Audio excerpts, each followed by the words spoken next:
At the Wind in the Willows by Kenneth Graham. At the riverbank. The mole had been working very hard all the morning, spring cleaning his little home.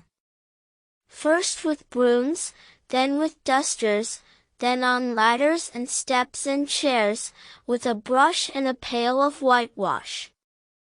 Till he had dust in his throat and eyes, and splashes of whitewash all over his black fur, and an aching back and weary arms. Spring was moving in the air above and in the earth below and around him, penetrating even his dark and lowly little house with its spirit of divine discontent and longing. It was small wonder, then, that he suddenly flung down his brush on the floor, said bother, and oh blow, and also hang spring cleaning, and bolted out of the house without even waiting to put on his coat.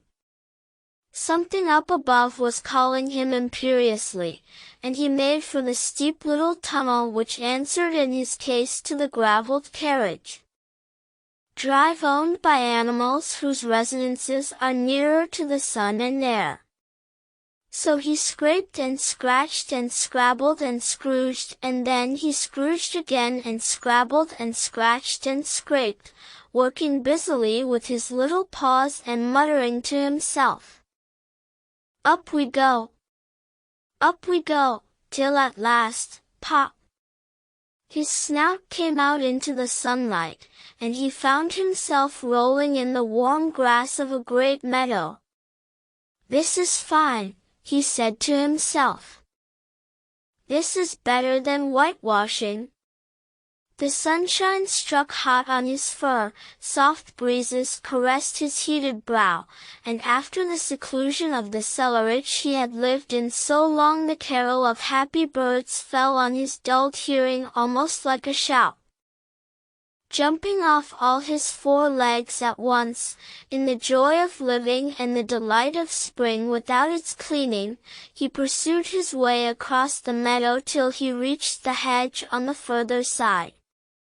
Hold up, said an elderly rabbit at the gap. 6pence for the privilege of passing by the private road. He was bowled over in an instant by the impatient and contemptuous mole, who trotted along the side of the hedge chaffing the other rabbits as they peeped hurriedly from their holes to see what the row was about. Onion sauce. Onion sauce, he remarked jeeringly, and was gone before they could think of a thoroughly satisfactory reply. Then they all started grumbling at each other. How stupid you are! Why didn't you tell him? Well, why didn't you say, you might have reminded him, and so on. In the usual way, but, of course, it was then much too late, as is always the case. It all seemed too good to be true. Hither and thither through the meadows he rambled busily, along the hedgerows, across the copses, finding everywhere birds building, flowers budding, leaves thrusting, everything happy, and progressive, and occupied. And instead of having an uneasy conscience pricking him and whispering, whitewash, he somehow could only feel how jolly it was to be the only idle dog among all these busy citizens. After all, the best part of a holiday is perhaps not so much to be resting yourself, as to see all the other fellows busy working. He thought his happiness was complete when, as he meandered aimlessly along, suddenly he stood by the edge of a full-fed river. Never in his life had he seen a river before, this sleek, sinuous, full-bodied animal, chasing and chuckling, gripping things with a gurgle and leaving them with a laugh, to fling itself on fresh playmates that shook themselves free, and were caught and held again. All was a shake and a shiver, glints and gleams and sparkles, rustle and swirl, chatter and bubble. The mole was bewitched, entranced, fascinated. By the side of the river he trotted as one trots, when very small. By the side of a man who holds one spellbound by exciting stories, and when tired at last, he sat on the bank, while the river still chattered on to him, a babbling procession of the best stories in the world. Sent from the heart of the earth to be told at last to the insatiable sea.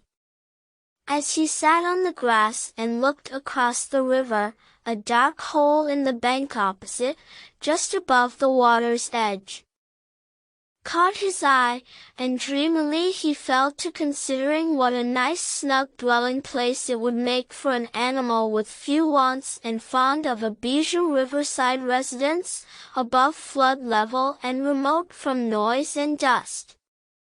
As he gazed, something bright and small seemed to twinkle down in the heart of it, vanished, then twinkled once more like a tiny star. But it could hardly be a star in such an unlikely situation, and it was too glittering and small for a glow worm. Then, as he looked, it winked at him, and so declared itself to be an eye, and a small face began gradually to grow up round it, like a frame round a picture. A brown little face, with whiskers. A grave round face, with the same twinkle in its eye that had first attracted his notice. Small neat ears and thick silky hair. It was the water rat. Then the two animals stood and regarded each other cautiously. "Hello, Mole," said the water rat. "Hello, Rat," said the Mole. "Would you like to come over?" inquired the rat presently. "Oh, it's all very well to talk," said the Mole, rather pettishly, he being new to a river and riverside life and its ways. The rat said nothing, but stooped and unfastened a rope and hauled on it, then lightly stepped into a little boat which the Mole had not observed. It was painted blue outside and white within, and was just the size for two animals. And the Mole's whole heart went out to it at once, even though he did not yet fully understand its uses. The rat sculled smartly across and made fast. Then he held up his forepaw as the Mole stepped gingerly down. "Lean on that," he said. "Now then, step lively," and the Mole to his surprise and rapture found himself actually seated in the stern of a real boat. "This has been a wonderful day," said he, as the rat shoved off and took to the sculls again. "Do you know, I've never been in a boat before in all my life." "What?" cried the rat, open-mouthed. "Never been in a, you never, well what have you been doing?" "Then? Is it so nice as all that?" asked the Mole shyly, though he was quite prepared to believe it as he leant back in his seat and surveyed the cushions, the oars, the rowlocks, and all the fascinating fittings, and felt the boat sway lightly under him. "Nice? It's the only thing," said the water rat solemnly, as he leant forward for his stroke. "Believe me, my young friend, there is nothing, absolute nothing, half so much worth doing as simply messing about in boats. Simply messing," he went on dreamily, "messing about in boats, messing, look ahead, rat," cried the Mole suddenly. It was too late. The boat struck the bank full tilt. The dreamer, the joyous oarsman, lay on his back at the bottom of the boat. his heels in the air. About in boats, or with boats, the rat went on composedly, picking himself up with a pleasant laugh. In or out of them, it doesn't matter. Nothing seems really to matter, that's the charm of it. Whether you get away, or whether you don't, whether you arrive at your destination or whether you reach somewhere else, or whether you never get anywhere at all, you're always busy, and you never do anything in particular, and when you've done it there's always something else to do.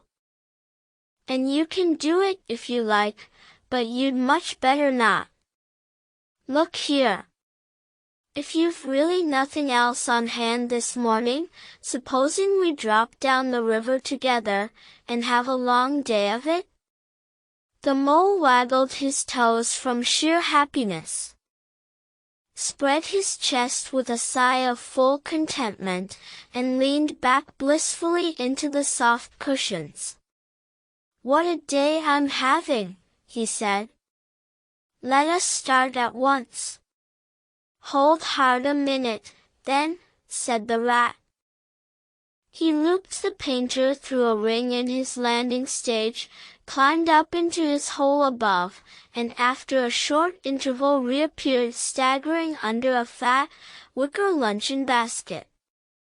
Shove that under your feet, he observed to the mole, as he passed it down into the boat. Then he untied the painter and took the sculls again. What's inside it? Asked the mole, wriggling with curiosity.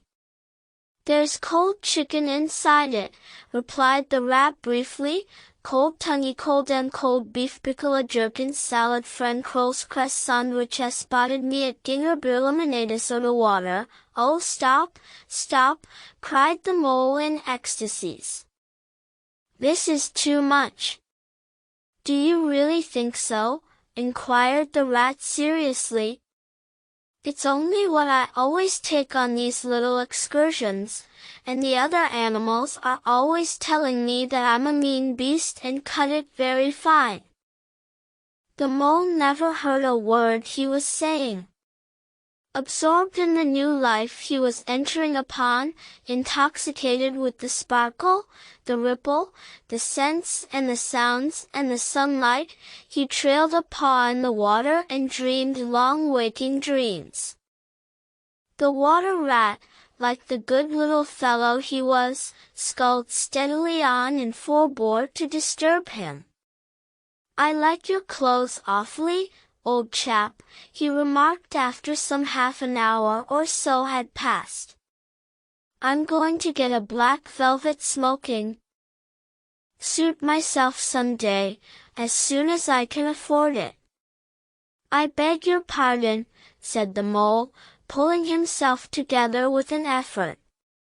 You must think me very rude, but all this is so new to me. So, this is a river. The river, corrected the rat. And you really live by the river? What a jolly life! By it and with it and on it and in it, said the rat. It's brother and sister to me, and aunts, and company, and food and drink, and, naturally, washing. It's my world, and I don't want any other. What it hasn't got is not worth having, and what it doesn't know is not worth knowing. Lord! The times we've had together! Whether in winter or summer, spring or autumn, it's always got its fun and its excitements. When the floods are out in February, and my cellars and basement are brimming with drink that's no good to me, and the brown water runs by my best bedroom window. Or again when it all drops away and shows patches of mud that smells like plum cake, and the rushes and weed clog the channels, and I can potter about dry shod over most of the bed of it and find fresh food to eat. and things careless people have dropped out of boats. But isn't it a bit dull at times? The mole ventured to ask. Just you and the river, and no one else to pass a word with? No one else to, well, I mustn't be hard on you, said the rat with forbearance. You're new to it, and of course you don't know. The bank is so crowded nowadays that many people are moving away altogether. Oh no, it isn't what it used to be. At all. Otters, kingfishers, dabchicks, moorhens, all of them about all day long and always wanting you to do something, as if a fellow had no business of his own to attend to. What lies over there? Asked the mole, waving a paw towards a background of woodland that darkly framed the water meadows on one side of the river. That? Oh, that's just the wildwood, said the rat shortly. We don't go there very much, we riverbankers. Aren't they very nice people in there? Said the mole, a trifle nervously. Well, replied the rat, let me see. The squirrels are all right.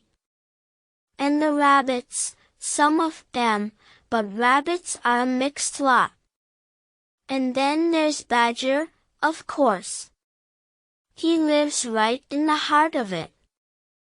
Wouldn't live anywhere else either, if you paid him to do it.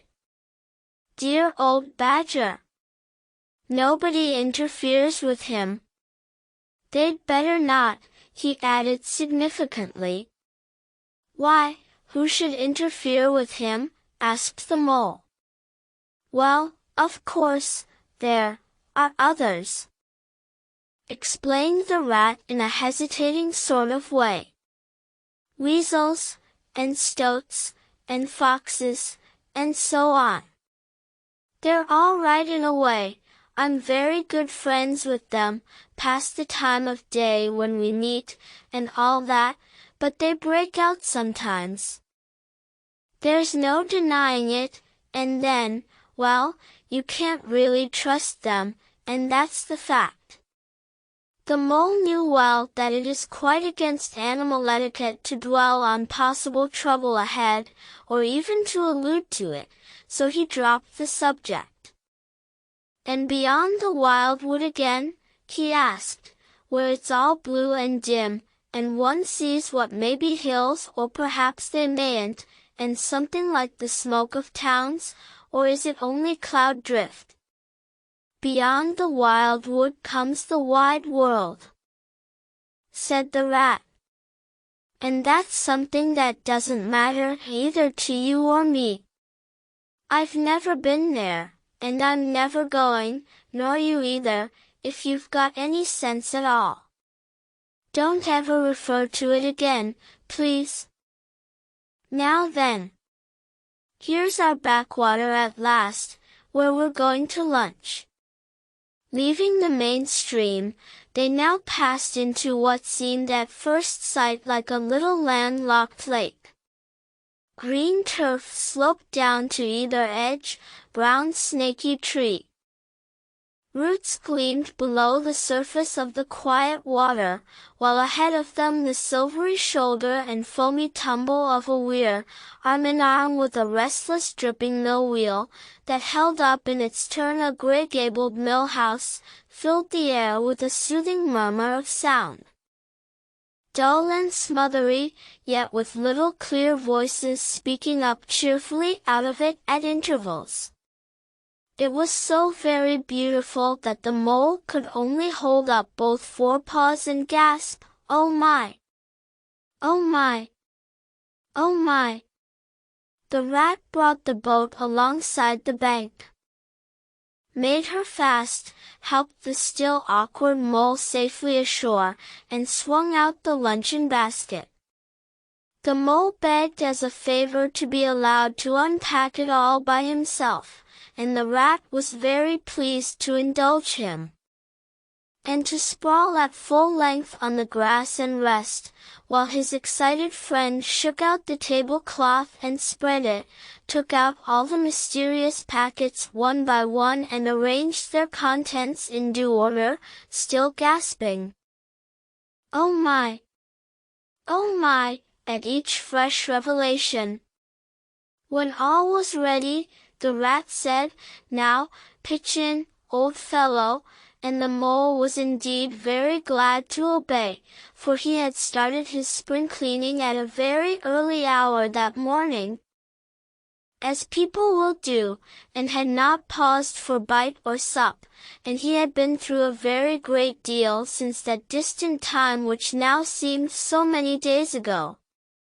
"What are you looking at?" said the rat presently, when the edge of their hunger was somewhat dulled, and the mole's eyes were able to wander off the tablecloth a little.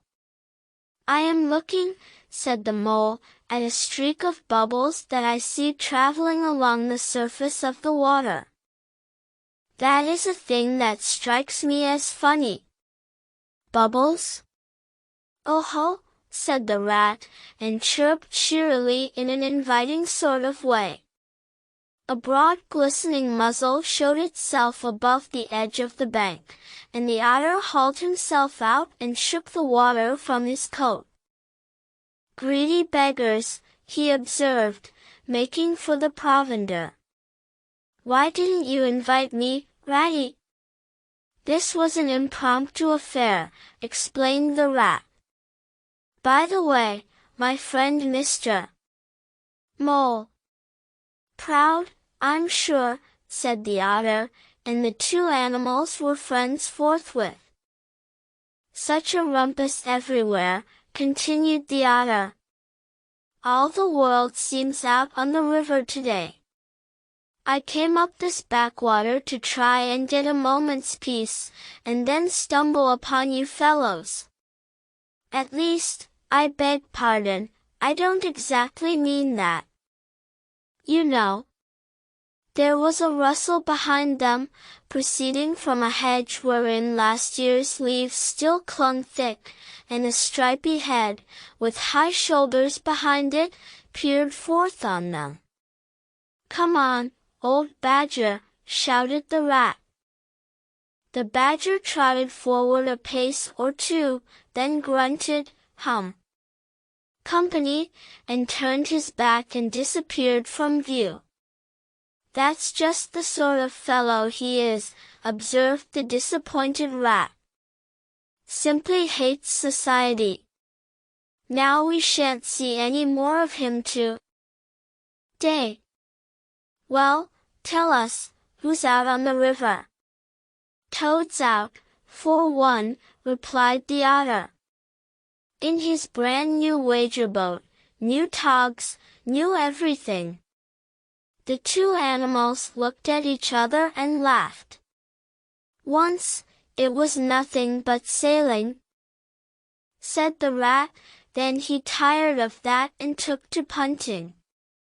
Nothing would please him but to punt all day and every day, and a nice mess he made of it. Last year it was houseboating, and we all had to go and stay with him in his house boat, and pretend we liked it. He was going to spend the rest of his life in a houseboat. It's all the same, whatever he takes up, he gets tired of it, and starts on something fresh. Such a good fellow." "Too," remarked the otter reflectively, "but no stability, especially in a boat." From where they sat they could get a glimpse of the main stream across the island that separated them, and just then a wager boat flashed into view. The rower, a short, stout figure, splashing badly and rolling a good deal, but working his hardest. The rat stood up and hailed him, but Toad, for it was he, shook his head and settled sternly to his work. "He'll be out of the boat in a minute if he rolls like that," said the rat, sitting down again. Of course he will, chuckled the otter. Did I ever tell you that good story about Toad and the lock keeper? It happened this way. Toad. An errant mayfly swerved unsteadily athwart the current in the intoxicated fashion affected by young bloods of May. Flies seeing life. A swirl of water and a cloop, and the mayfly was visible no more. Neither was the otter. The mole looked down. The voice was still in his ears, but the turf whereon he had sprawled was clearly vacant. Not an otter to be seen, as far as the distant horizon. But again there was a streak of bubbles on the surface of the river. The rat hummed a tune, and the mole recollected that animal etiquette forbade any sort of comment on the sudden disappearance of one's friends at any moment. For any reason or no reason whatever. Well, well, said the rat, I suppose we ought to be moving. I wonder which of us had better pack the luncheon basket. He did not speak as if he was frightfully eager for the treat. Oh, please let me, said the mole. So, of course, the rat let him. Packing the basket was not quite such pleasant work as unpacking the basket. It never is. But the mole was bent on enjoying everything. And although just when he had got the basket packed and strapped up tightly he saw a plate staring up at him from the grass, and when the job had been done again the rat pointed out a fork which anybody ought to have seen. And last of all, behold! The mustard pot, which he had been sitting on without knowing it. Still, somehow, the thing got finished at last, without much loss of temper. The afternoon sun was getting low as the rat sculled gently homewards in a dreamy mood, murmuring poetry things over to himself, and not paying much attention to Mole. But the mole was very full of lunch, and self-satisfaction, and pride, and already quite at home in a boat, so he thought, and was getting a bit restless besides. And presently he said, Ratty, please, I want to row, now. The rat shook his head with a smile. Not yet, my young friend, he said. Wait till you've had a few lessons. It's not so easy as it looks. The mole was quiet for a minute or two. But he began to feel more and more jealous of Rat, sculling so strongly and so easily along, and his pride began to whisper that he could do it every bit as well. He jumped up and seized the sculls, so suddenly, that the rat, who was gazing out over the water and saying more poetry things to himself, was taken by surprise and fell backwards off his seat with his legs in the air for the second time. While the triumphant mole took his place and grabbed the sculls with entire confidence. Stop it, you silly ass, cried the rat, from the bottom of the boat. You can't do it. You'll have us over.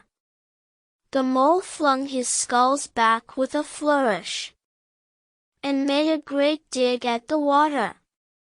He missed the surface altogether, his legs flew up above his head, and he found himself lying on the top of the prostrate rat. Greatly alarmed, he made a grab at the side of the boat. And the next moment, sploosh! Over went the boat, and he found himself struggling in the river. Oh my, how cold the water was, and oh, how very wet it felt! How it sang in his ears as he went down, down, down! How bright and welcome the sun looked as he rose to the surface coughing and spluttering! How black was his despair when he felt himself sinking again. Then a firm paw gripped him by the back of his neck. It was the rat, and he was evidently laughing. The mole could feel him laughing, right down his arm and through his paw, and so into the mole's, neck. The rat got hold of a skull and shoved it under the mole's arm. Then he did the same by the other side of him and, swimming behind, propelled the helpless animal to shore, hauled him out, and set him down on the bank, a squashy, pulpy lump of misery. When the rat had rubbed him down a bit, and wrung some of the wet out of him, he said, "Now, then, old fellow, trot up and down the towing path as hard as you can, till you're warm and dry again, while I dive for the luncheon basket." So the dismal mole, wet without and ashamed within, trotted about till he was fairly dry, while the rat plunged into the water again, recovered the boat, righted her and made her fast, fetched his floating property to shore by degrees, and finally dived successfully for the luncheon basket and struggled to land with it. When all was ready for a start once more, the mole, limp and dejected, took his seat in the stern of the boat, and as they set off, he said in a low voice, broken with emotion, "Ratty, my generous friend, I am very sorry indeed for my foolish and ungrateful conduct. My heart quite fails me when I think how I might have lost that beautiful luncheon basket. Indeed, I have been a complete ass. And I know it. Will you overlook it this once and forgive me, and let things go on as before?" "That's all right, bless you," responded the rat cheerily. "What's a little wet to a water rat? I'm more in the water than out of it most days. Don't you think any more about it, and, look here. I really think you had better come and stop with me for a little time. It's very plain and rough. You know, not like Toad's house at all, but you haven't seen that yet. Still, I can make you comfortable. And I'll teach you to row, and to swim, and you'll soon be as handy on the water as any of us." The mole was so touched by his kind manner of speaking that he could find no voice to answer him, and he had to brush away a tear or two with the back of his paw. But the rat kindly looked in another direction, and presently the mole's spirits revived again, and he was even able to give some straight-back talk to a couple of moorhens who were sniggering to each other about his bedraggled appearance. When they got home, the rat made a bright fire in the parlor, and planted the mole in an armchair in front of it, having fetched down a dressing-gown and slippers for him, and told him river stories till supper-time. Very thrilling stories they were, too, to an earth-dwelling animal like mole. Stories about weirs, and sudden floods, and leaping pike, and steamers that flung hard bottles. At least bottles were certainly flung, and from steamers, so presumably by them, and about herons, and how particular they were whom they spoke to. And about adventures down drains, and night fishings with otter, or excursions far afield with badger. Supper was a most cheerful meal, but very shortly afterwards a terribly sleepy mole had to be escorted upstairs by his considerate host to the best bedroom, where he soon laid his head on his pillow in great peace and contentment, knowing that his new-found friend the river was lapping the sill of his window. This day was only the first of many similar ones for the emancipated mole. each of them longer and full of interest as the ripening summer moved onward.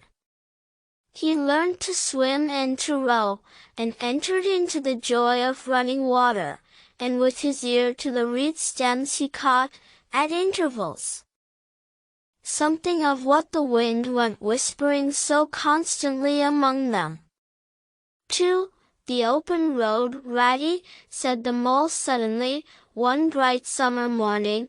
"If you please, I want to ask you a favor." The rat was sitting on the river bank, singing a little song. He had just composed it himself, so he was very taken up with it, and would not pay proper attention to Mole or anything else. Since early morning he had been swimming in the river, in company with his friends the ducks. And when the ducks stood on their heads suddenly, as ducks will, he would dive down and tickle their necks, just under where their chins would be if ducks had chins, till they were forced to come to the surface again in a hurry, spluttering and angry and shaking their feathers at him, for it is impossible to say quite all you feel when your head is under water. At last they implored him to go away and attend to his own affairs and leave them to mind theirs. So the rat went away, and sat on the river bank in the sun, and made up a song about them, which he called Duck's Ditty. All along the backwater, through the rushes tall, ducks are a-dabbling, up tails all. Ducks' tails, drakes' tails, yellow feet a-quiver, yellow bills all out of sight busy in the river. Slushy green undergrowth where the roach swim, here we keep our larder, cool and full and dim. Every one for what he likes. We like to be heads down, tails up, dabbling free. High in the blue above swifts whirl and call, we are down a-dabbling up tails all. I don't know that I think so very much of that little song, Rat, observed the mole cautiously. He was no poet himself and didn't care who knew it, and he had a candid nature. Nor don't the ducks neither, replied the rat cheerfully. They say, why can't fellows be allowed to do what they like when they like and as they like, instead of other fellows sitting on banks and watching them all the time and making remarks and poetry and things about them? What nonsense it all is! That's what the ducks say. So it is, so it is, said the mole, with great heartiness. No, it isn't, cried the rat indignantly. Well then, it isn't, replied the mole soothingly. But what I wanted to ask you was, won't you take me to call on Mr. Toad? I've heard so much about him, and I do so want to make his acquaintance. Why, certainly, said the good-natured rat, jumping to his feet and dismissing poetry from his mind for the day. Get the boat out, and we'll paddle up there at once. It's never the wrong time to call on Toad. Early or late he's always the same fellow. Always good-tempered, always glad to see you, always sorry when you go. He must be a very nice animal, observed the mole, as he got into the boat and took the sculls, while the rat settled himself comfortably in the stern. He is indeed the best of animals, replied Rat. So simple, so good-natured, and so affectionate. Perhaps he's not very clever, we can't all be geniuses. And it may be that he is both boastful and conceited. But he has got some great qualities, has Toady. Rounding a bend in the river, they came in sight of a handsome, dignified old house of mellowed red brick, with well-kept lawns reaching down to the water's edge. "There's Toad Hall," said the rat, "and that creek on the left, where the notice board says, 'Private. No landing allowed,' leads to his boathouse, where we'll leave the boat. The stables are over there to the right. That's the banqueting hall you're looking at now, very old, that is. Toad is rather rich, you know, and this is really one of the nicest houses in these parts, though we never admit as much to Toad." They glided up the creek, and the mole shipped his sculls as they passed into the shadow of a large boathouse. Here they saw many handsome boats, slung from the cross beams or hauled up on a slip, but none in the water, and the place had an unused and a deserted air. The rat looked around him. "I understand," said he. "Boating is played out. He's tired of it, and done with it. I wonder what new fad he has taken up now. Come along and let's look him up. We shall hear all about it quite soon enough." They disembarked, and strolled across the gay flower-decked lawns in search of Toad, whom they presently happened upon resting in a wicker garden chair, with a preoccupied expression of face, and a large map spread out on his knees. "Hooray!" he cried, jumping up on seeing them, "this is splendid." He shook the paws of both of them warmly, never waiting for an introduction to the mole. "How kind of you," he went on, dancing round them. "I was just going to send a boat down the river for you, Ratty, with strict orders that you were to be fetched up here at once, whatever you were doing. I want you badly, both of you. Now what will you take? Come inside and have something. You don't know how lucky it is, you're turning up just now." "Let's sit quiet a bit, Toady," said the rat, throwing himself into an easy chair, while the mole took another by the side of him and made some civil remark about Toad's delightful residence. "Finest house on the whole river," cried Toad boisterously. "Or anywhere else, for that matter," he could not help adding. Here the rat nudged the mole. Unfortunately the toad saw him do it, and turned very red. There was a moment's painful silence. Then Toad burst out laughing. "All right, Ratty," he said. "It's only my way, you know. And it's not such a very bad house, is it? You know you rather like it yourself. Now, look here. Let's be sensible. You are the very animals I wanted. You've got to help me. It's most important." "It's about your rowing, I suppose," said the rat, with an innocent air. "You're getting on fairly well, though you splash a good bit still.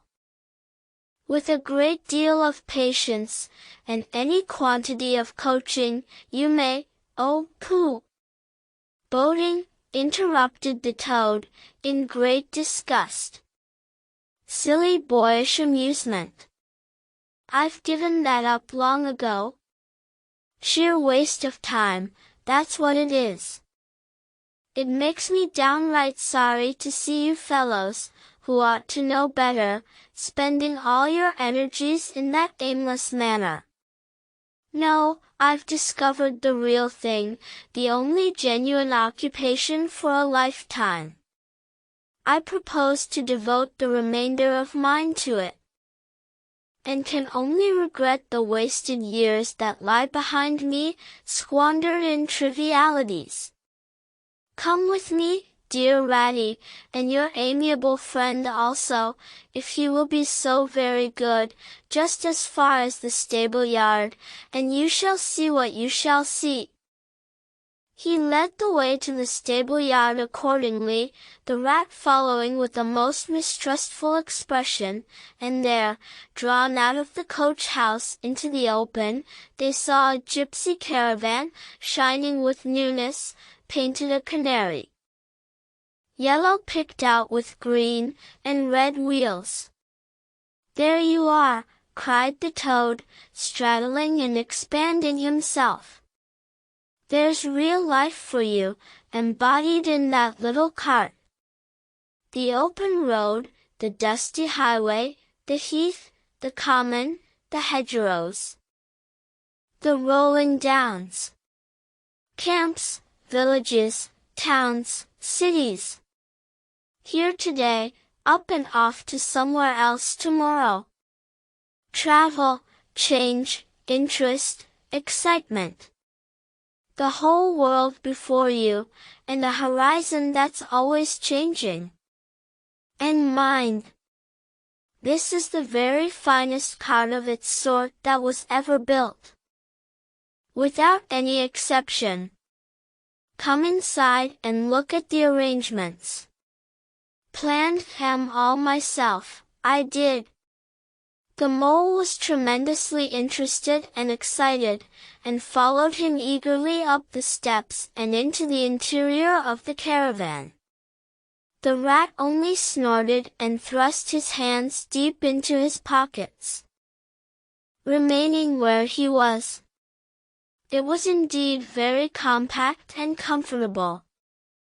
Little sleeping bunks, a little table that folded up against the wall, a cooking stove, lockers, bookshelves, a bird cage with a bird in it, and pots, pans, jugs and kettles of every size and variety.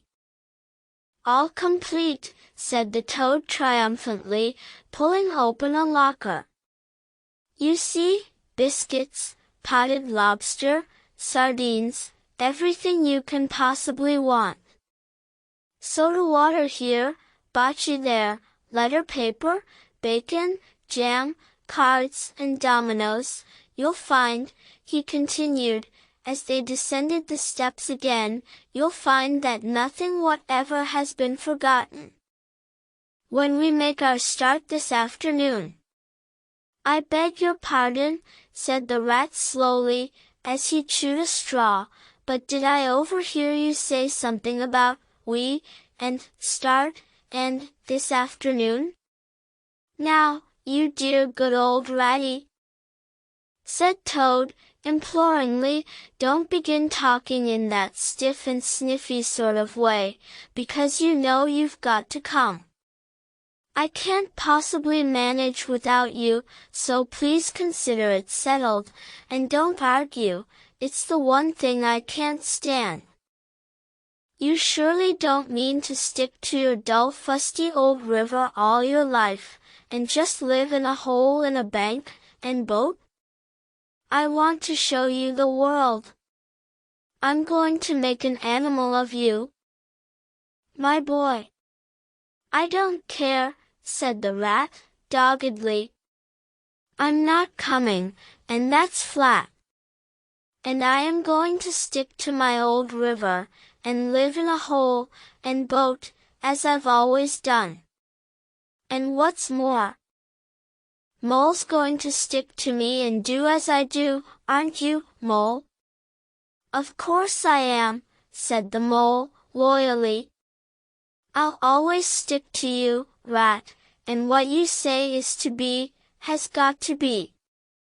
All the same, it sounds as if it might have been, well, rather fun, you know. He added, wistfully. Poor Mole. The life adventurous was so new a thing to him, and so thrilling, and this fresh aspect of it was so tempting. And he had fallen in love at first sight with the canary-colored cart and all its little fitments. The rat saw what was passing in his mind, and wavered. He hated disappointing people, and he was fond of the mole, and would do almost anything to oblige him. Toad was watching both of them closely. "Come along in, and have some lunch," he said, diplomatically, "and we'll talk it over. We needn't decide anything in a hurry." "Of course. I don't really care. I only want to give pleasure to you fellows. Live for others. That's my motto in life." During luncheon, which was excellent, of course, as everything at Toad Hall always was, the toad simply let himself go. Disregarding the rat, he proceeded to play upon the inexperienced mole as on a harp. Naturally a voluble animal, and always mastered by his imagination, he painted the prospects of the trip and the joys of the open life and the roadside in such glowing colors that the mole could hardly sit in his chair for excitement. Somehow, it soon seemed taken for granted by all three of them that the trip was a settled thing, and the rat, though still unconvinced in his mind, allowed his good nature to override his personal objections. He could not bear to disappoint his two friends, who were already deep in schemes and anticipations, planning out each day's separate occupation for several weeks ahead. When they were quite ready, the now triumphant Toad led his companions to the paddock and set them to capture the old gray horse, who, without having been consulted, and to his own extreme annoyance, had been told off by Toad for the dustiest job in this dusty expedition. He frankly preferred the paddock, and took a deal of catching. Meantime Toad packed the lockers still tighter with necessaries, and hung nosebags, nets of onions, bundles of hay, and baskets from the bottom of the cart. At last the horse was caught and harnessed, and they set off, all talking at once, each animal either trudging by the side of the cart or sitting on the shaft, as the humor took him. It was a golden afternoon. The smell of the dust they kicked up was rich and satisfying.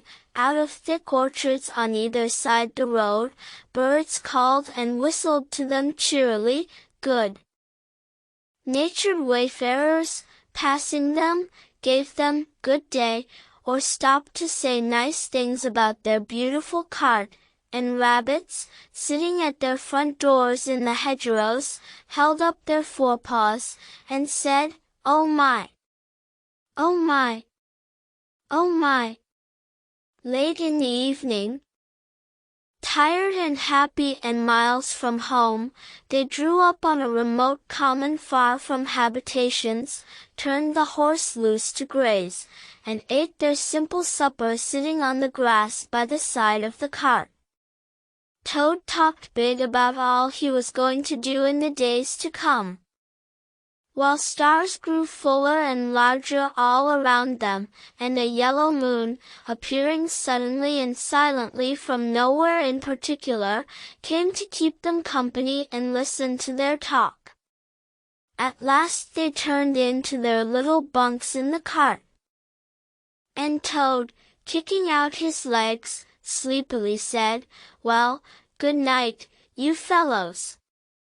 This is the real life for a gentleman. Talk about your old river." "I don't talk about my river," replied the patient rat. "You know I don't." "Toad." "But I think about it," he added pathetically, in a lower tone, "I think about it, all the time." The mole reached out from under his blanket, felt for the rat's paw in the darkness, and gave it a squeeze. "I'll do whatever you like, Ratty," he whispered. Shall we run away tomorrow morning, quite early, very early, and go back to our dear old hole on the river? No, no, we'll see it out, whispered back the rat. Thanks awfully. But I ought to stick by Toad till this trip is ended. It wouldn't be safe for him to be left to himself. It won't take very long. His fads never do. Good night. The end was indeed nearer than even the rat suspected. After so much open air and excitement, the toad slept very soundly, and no amount of shaking could rouse him out of bed next morning. So the mole and rat turned to, quietly and manfully, and while the rat saw to the horse, and lit a fire, and cleaned last night's cups and platters, and got things ready for breakfast, the mole trudged off to the nearest village, a long way off, for milk and eggs and various necessaries the toad had, of course, forgotten to provide. The hard work had all been done, and the two animals were resting, thoroughly exhausted, by the time Toad appeared on the scene, fresh and gay, remarking what a pleasant easy life it was they were all leading now. After the cares and worries and fatigues of housekeeping at home, they had a pleasant ramble that day over grassy downs and along narrow by-lanes, and camped as before, on a common, only this time the two guests took care that Toad should do his fair share of work. In consequence, when the time came for starting next morning, Toad was by no means so rapturous about the simplicity of the primitive life, and indeed attempted to resume his place in his bunk, whence he was hauled by force. Their way lay, as before, across country by narrow lanes, and it was not till the afternoon that they came out on the high road, their first high road, and their disaster, fleet and unforeseen, sprang out on them, disaster momentous indeed to their expedition, but simply overwhelming in its effect on the after-career of Toad. They were strolling along the high road easily, the mole by the horse's head, talking to him, since the horse had complained that he was being frightfully left out of it. And nobody considered him in the least, the Toad and the water rat walking behind the cart talking together. At least Toad was talking, and Rat was saying at intervals, "Yes, precisely, and what did you say to him?" and thinking all the time of something very different.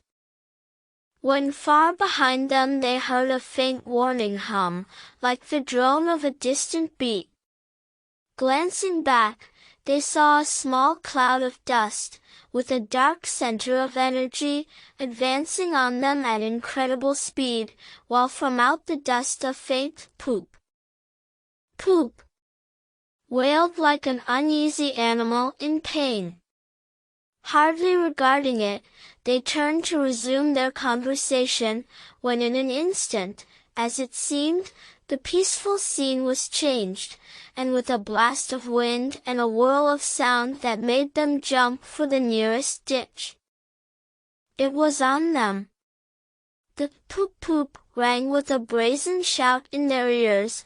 They had a moment's glimpse of an interior of glittering plate glass and rich morocco, and the magnificent motor car, immense, breath-snatching, passionate, with its pilot tense and hugging his wheel, possessed all earth and air for the fraction of a second, flung an enveloping cloud of dust that blinded and enwrapped them utterly, and then dwindled to a speck in the far distance, changed back into a droning bee once more.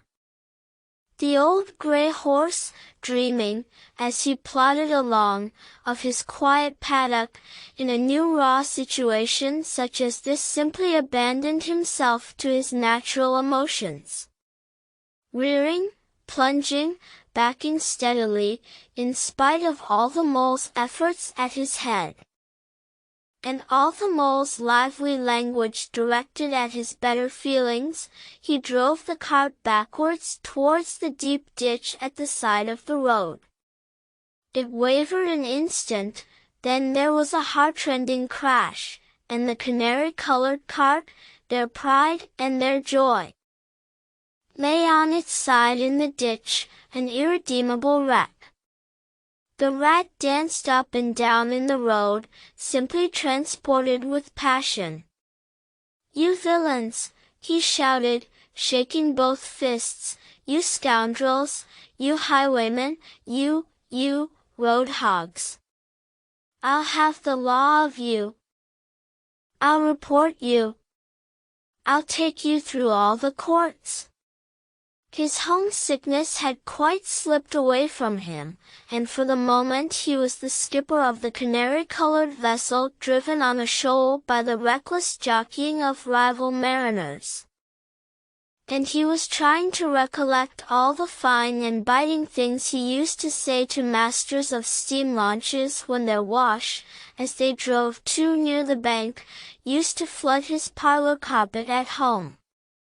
Toad sat straight down in the middle of the dusty road, his legs stretched out before him, and stared fixedly in the direction of the disappearing motor car.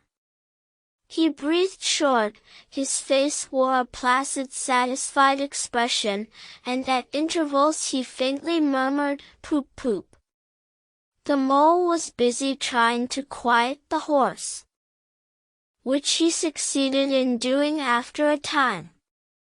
Then he went to look at the cart, on its side in the ditch. It was indeed a sorry sight. Panels and windows smashed, axles hopelessly bent, one wheel off, sardine tins scattered over the wide world, and the bird in the birdcage sobbing pitifully and calling to be let out. The rat came to help him, but their united efforts were not sufficient to right the cart. "Hi, Toad," they cried. "Come and bear a hand, can't you?" The toad never answered a word, or budged from his seat in the road, so they went to see what was the matter with him. They found him in a sort of a trance, a happy smile on his face, his eyes still fixed on the dusty wake of their destroyer. At intervals he was still heard to murmur, "Poop poop."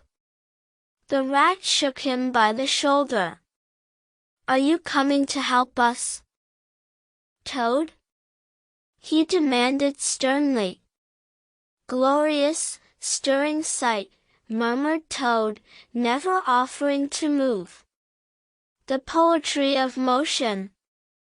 The real way to travel. The only way to travel. Here today, and next week tomorrow." Villages skipped, towns and cities jumped, always somebody else's horizon. Oh bliss! Oh poop poop! Oh my! Oh my! "Oh, stop being an ass, Toad," cried the mole despairingly.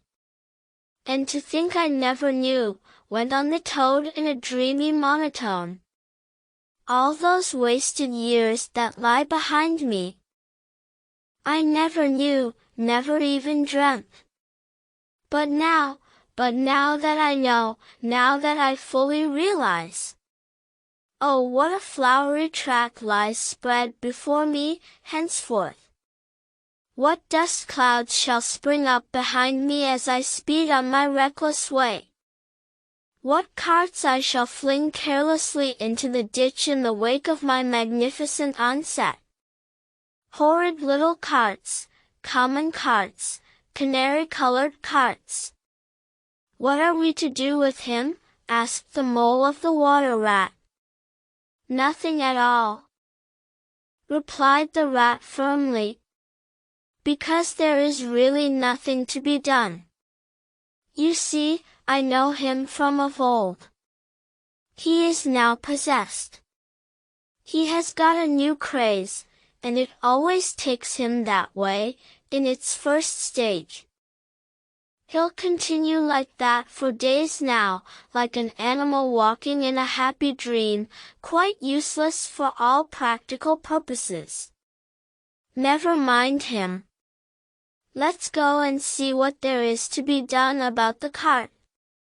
A careful inspection showed them that, even if they succeeded in riding it by themselves, the cart would travel no longer. The axles were in a hopeless state, and the missing wheel was shattered into pieces.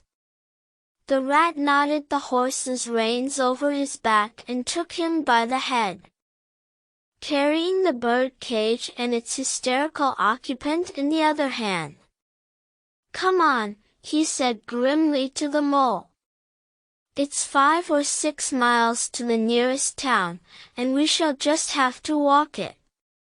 The sooner we make a start the better." "But what about Toad?" asked the mole anxiously, as they set off together. "We can't leave him here, sitting in the middle of the road by himself, in the distracted state he's in. It's not safe.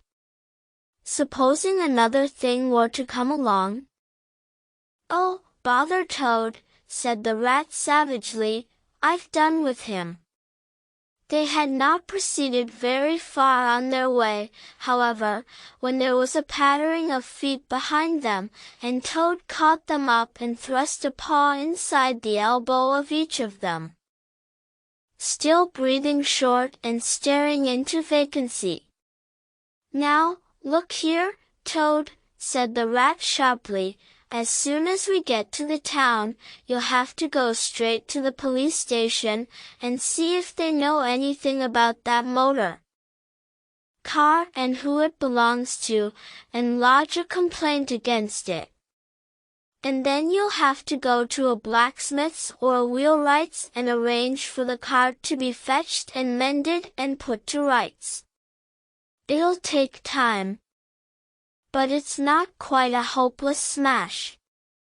Meanwhile, the mole and I will go to an inn and find comfortable rooms where we can stay till the cart's ready, and till your nerves have recovered their shock." "Police station. Complaint," murmured Toad dreamily. "Me complain of that beautiful, that heavenly vision that has been vouchsafed me. Mend the cart. I've done with carts forever. I never want to see the cart, or to hear of it, again. Oh, Ratty, you can't think how obliged I am to you for consenting to come on this trip. I wouldn't have gone without you, and then I might never have seen that swan, that sunbeam, that thunderbolt. I might never have heard that entrancing sound, or smelt that bewitching smell. I owe it all to you, my best of friends." The rat turned from him in despair. "You see what it is," he said to the mole, addressing him across Toad's head. "He's quite hopeless. I give it up. When we get to the town we'll go to the railway station, and with luck we may pick up a train there that'll get us back to Riverbank tonight. And if ever you catch me going pleasuring with this provoking animal again." He snorted, and during the rest of that weary trudge addressed his remarks exclusively to Mole. On reaching the town they went straight to the station and deposited Toad in the second-class waiting room, giving a porter 2d to keep a strict eye on him.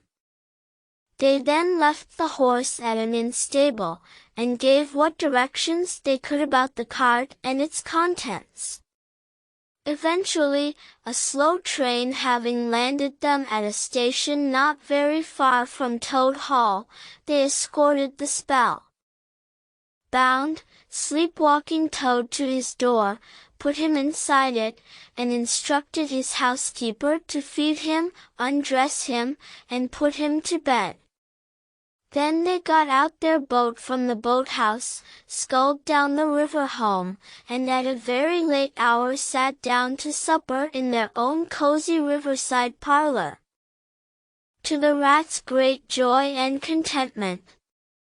The following evening the mole, who had risen late and taken things very easy all day, was sitting on the bank fishing, when the rat, who had been looking up his friends and gossiping, came strolling along to find him.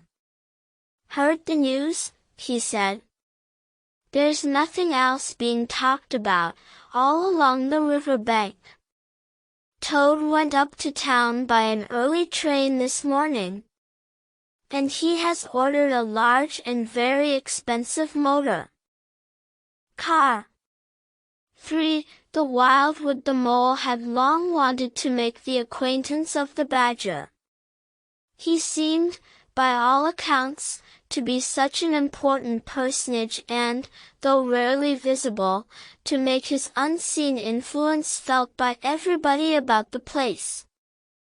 But whenever the mole mentioned his wish to the water rat, he always found himself put off. "It's all right," the rat would say. "Badger'll turn up some day or other, he's always turning up, and then I'll introduce you. The best of fellows. But you must not only take him as you find him, but when you find him. Couldn't you ask him here dinner or something?" said the mole. "He wouldn't come," replied the rat simply. "Badger hates society, and invitations, and dinner, and all that sort of thing." "Well, then, supposing we go and call on him?" suggested the mole. "Oh, I'm sure he wouldn't like that at all," said the rat, quite alarmed. "He's so very shy. He'd be sure to be offended. I've never even ventured to call on him at his own home myself, though I know him so well.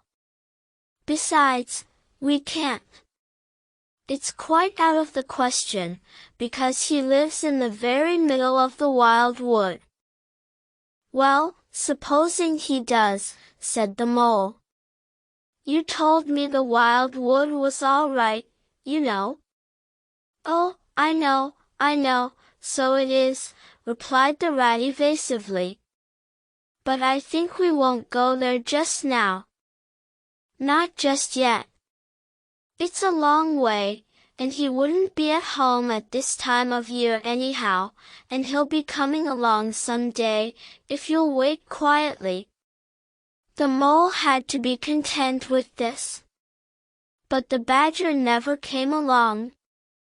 And every day brought its amusements, and it was not till summer was long over, and cold and frost and miry ways kept them much indoors, and the swollen river raced past outside their windows with a speed that mocked at boating of any sort or kind, that he found his thoughts dwelling again with much persistence on the solitary gray badger, who lived his own life by himself, in his hole in the middle of the wild wood.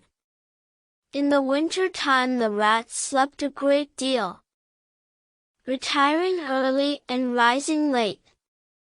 During his short day he sometimes scribbled poetry or did other small domestic jobs about the house, and, of course, there were always animals dropping in for a chat, and consequently there was a good deal of story telling and comparing notes on the past summer and all its doings.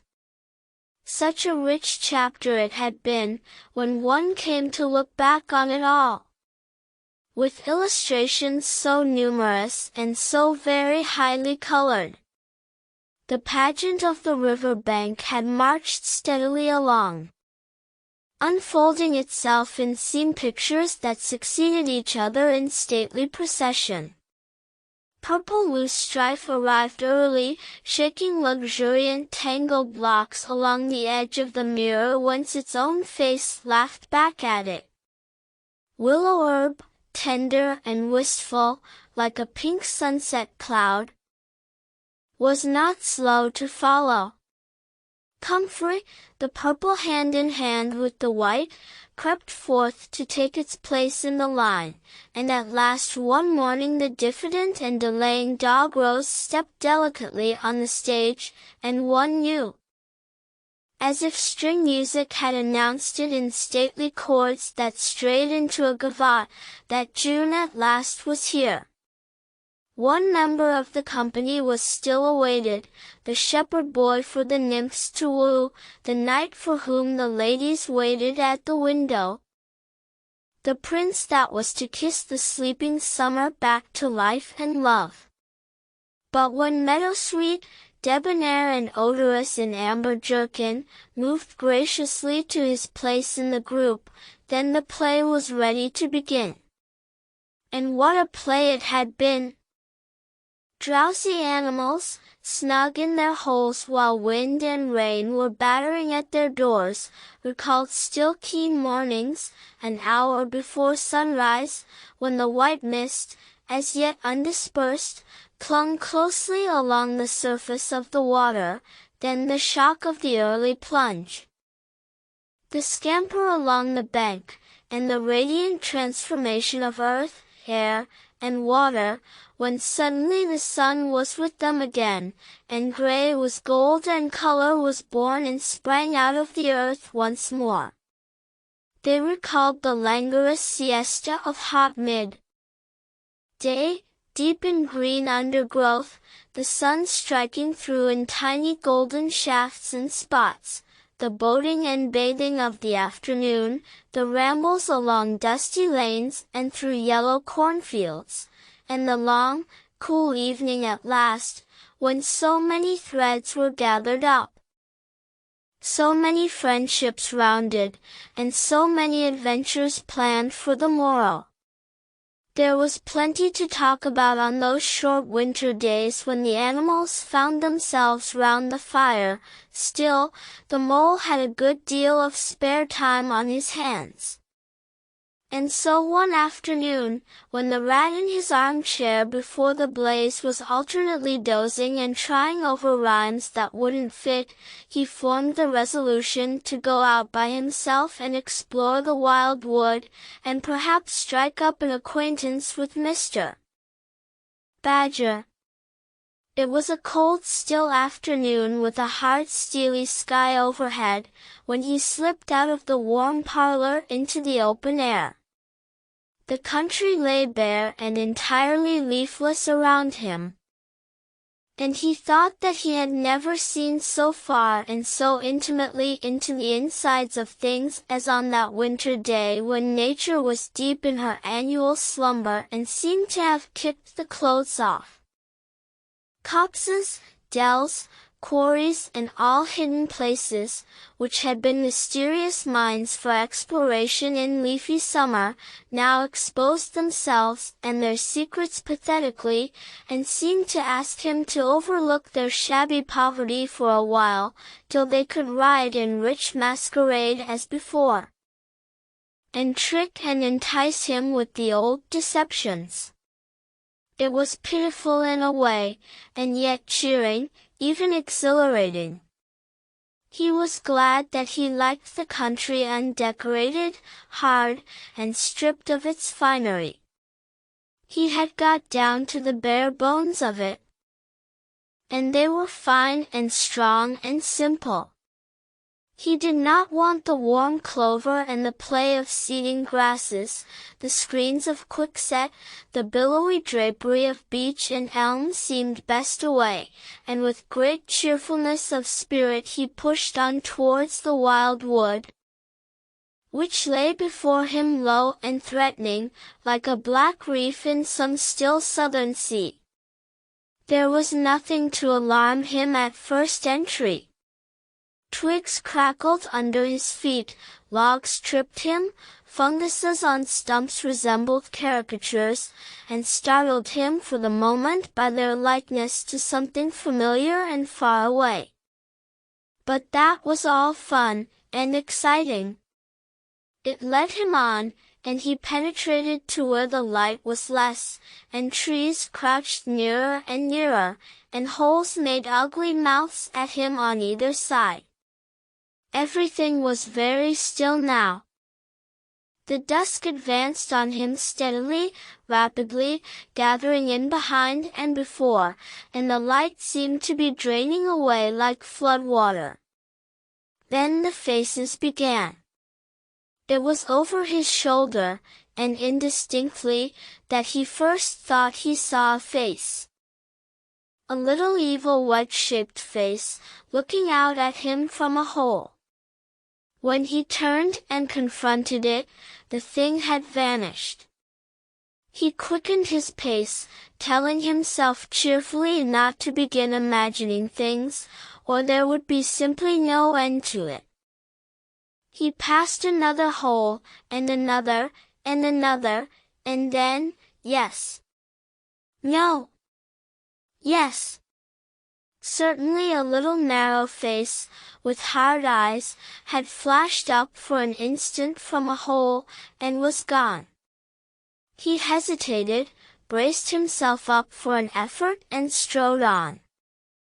Then suddenly, and as if it had been so all the time, every hole, far and near, and there were hundreds of them, seemed to possess its face, coming and going rapidly, all fixing on him glances of malice and hatred. All hard-eyed and evil and sharp.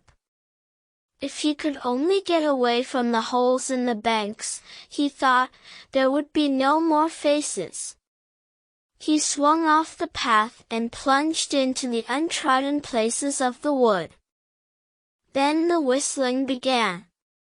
Very faint and shrill it was, and far behind him, when first he heard it, but somehow it made him hurry forward. Then, still very faint and shrill, it sounded far ahead of him, and made him hesitate and want to go back. As he halted in indecision, it broke out on either side, and seemed to be caught up and passed on throughout the whole length of the wood to its farthest limit. They were up and alert and ready, evidently, whoever they were.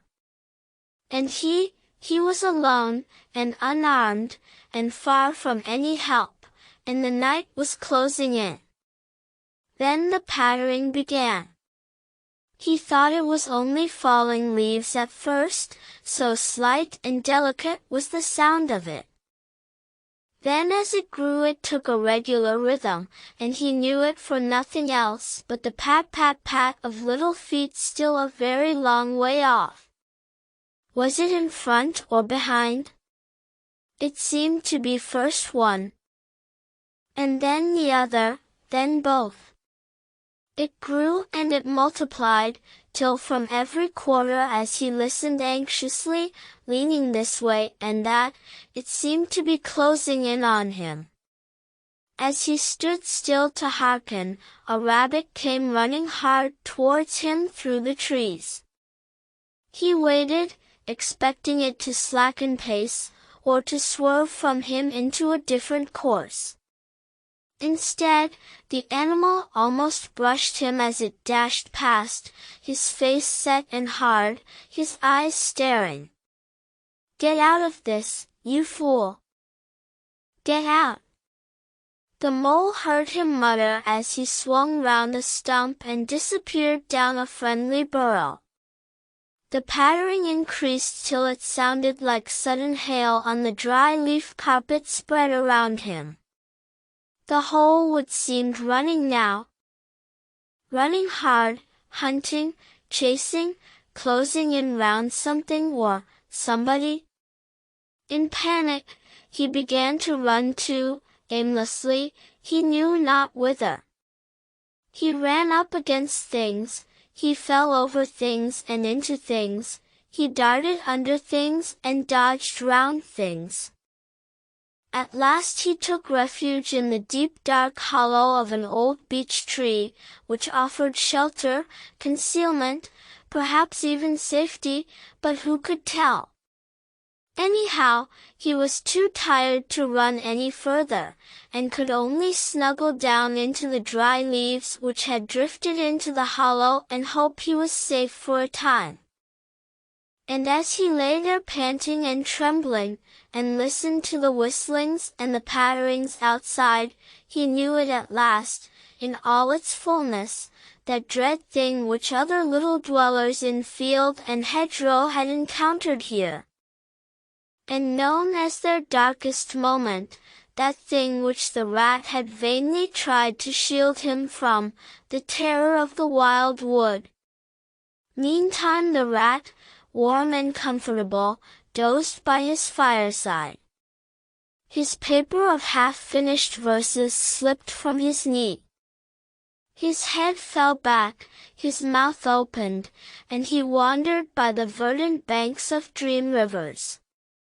Then a coal slipped, the fire crackled and sent up a spurt of flame, and he woke with a start, remembering what he had been engaged upon. He reached down to the floor for his verses, pored over them for a minute, and then looked round for the mole to ask him if he knew a good rhyme for something or other. But the mole was not there. He listened for a time. The house seemed very quiet. Then he called "Molly" several times, and, receiving no answer, got up and went out into the hall. The mole's cap was missing from its accustomed peg. His galoshes, which always lay by the umbrella stand, were also gone. The rat left the house, and carefully examined the muddy surface of the ground outside, hoping to find the mole's tracks. There they were, sure enough. The galoshes were new, just bought for the winter, and the pimples on their soles were fresh and sharp. He could see the imprints of them in the mud, running along straight and purposeful, leading direct to the wild wood. The rat looked very grave, and stood in deep thought for a minute or two. Then he re-entered the house, strapped a belt round his waist, shoved a brace of pistols into it, took up a stout cudgel that stood in a corner of the hall, and set off for the wild wood at a smart pace. It was already getting towards dusk when he reached the first fringe of trees and plunged without hesitation into the wood, looking anxiously on either side for any sign of his friend.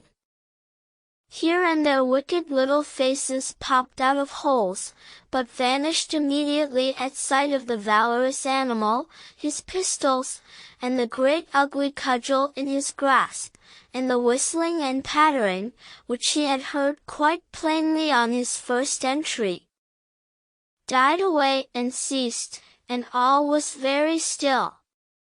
He made his way manfully through the length of the wood, to its furthest edge, then, forsaking all paths, he set himself to traverse it, laboriously working over the whole ground, and all the time calling out cheerfully, "Molly, Molly, Molly! Where are you? It's me, it's old Rat." He had patiently hunted through the wood for an hour or more, when at last to his joy he heard a little answering cry. Guiding himself by the sound, he made his way through the gathering darkness to the foot of an old beech tree, with a hole in it, and from out of the hole came a feeble voice, saying, "Ratty! Is that really you?" The rat crept into the hollow, and there he found the mole, exhausted and still trembling. "Oh, Rat!" he cried, "I've been so frightened, you can't think." "Oh, I quite understand," said the rat soothingly. You shouldn't really have gone and done it. Mole. I did my best to keep you from it. We riverbankers, we hardly ever come here by ourselves. If we have to come, we come in couples, at least, then we're generally all right. Besides, there are 100 things one has to know, which we understand all about and you don't, as yet. I mean passwords, and signs, and sayings which have power and effect, and plants you carry in your pocket, and verses you repeat, and dodges and tricks you practice. All simple enough when you know them, but they've got to be known if you're small, or you'll find yourself in trouble. Of course, if you were badger or otter, it would be quite another matter. Surely the brave Mr. Toad wouldn't mind coming here by himself, would he? Inquired the mole. Old Toad, said the rat, laughing heartily.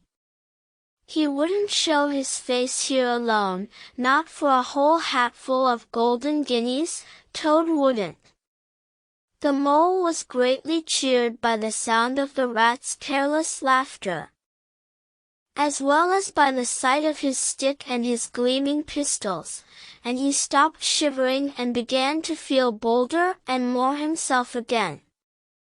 Now then, said the rat presently, we really must pull ourselves together and make a start for home while there's still a little light left. It will never do to spend the night here, you understand. Too cold, for one thing. Dear Ratty, said the poor mole, I'm dreadfully sorry, but I'm simply dead beat, and that's a solid fact. You must let me rest here a while longer, and get my strength back, if I'm to get home at all. Oh, all right, said the good-natured rat, rest away. It's pretty nearly pitch dark now, anyhow, and there ought to be a bit of a moon later. So the mole got well into the dry leaves and stretched himself out, and presently dropped off into sleep, though of a broken and troubled sort, while the rat covered himself up, too, as best he might, for warmth, and lay patiently waiting, with a pistol in his paw. When at last the mole woke up, much refreshed and in his usual spirits, the rat said, Now then, I'll just take a look outside and see if everything's quiet. And then we really must be off. He went to the entrance of their retreat and put his head out. Then the mole heard him saying quietly to himself, Hello! Hello! Here is a go! What's up, Ratty? Asked the mole. Snow is up, replied the rat briefly, or rather, down. It's snowing hard. The mole came and crouched beside him, and, looking out, saw the wood that had been so dreadful to him in quite a changed aspect. Holes, hollows, pools, pitfalls, and other black menaces to the wayfarer were vanishing fast, and a gleaming carpet of fairy was springing up everywhere, that looked too delicate to be trodden upon by rough feet. A fine powder filled the air and caressed the cheek with a tingle in its touch, and the black boles of the trees showed up in a light that seemed to come from below. Well, well, it can't be helped, said the rat, after pondering. We must make a start, and take our chance, I suppose. The worst of it is, I don't exactly know where we are. And now this snow makes everything look so very different. It did indeed. The mole would not have known that it was the same wood. However, they set out bravely. and took the line that seemed most promising, holding on to each other and pretending with invincible cheerfulness that they recognized an old friend in every fresh tree that grimly and silently greeted them, or saw openings, gaps, or paths with a familiar turn in them. In the monotony of white space and black tree trunks that refused to vary. An hour or two later, they had lost all count of time. They pulled up, dispirited, weary, and hopelessly at sea, and sat down on a fallen tree trunk to recover their breath and consider what was to be done. They were aching with fatigue and bruised with tumbles. They had fallen into several holes and got wet through. The snow was getting so deep that they could hardly drag their little legs through it. And the trees were thicker and more like each other than ever. There seemed to be no end to this wood, and no beginning, and no difference in it, and, worst of all, no way out. "We can't sit here very long," said the rat. "We shall have to make another push for it, and do something or other. The cold is too awful for anything, and the snow will soon be too deep for us to wade through." He peered about him and considered. "Look here," he went on, "this is what occurs to me. There's a sort of dell down here in front of us, where the ground seems all hilly and humpy and hummocky.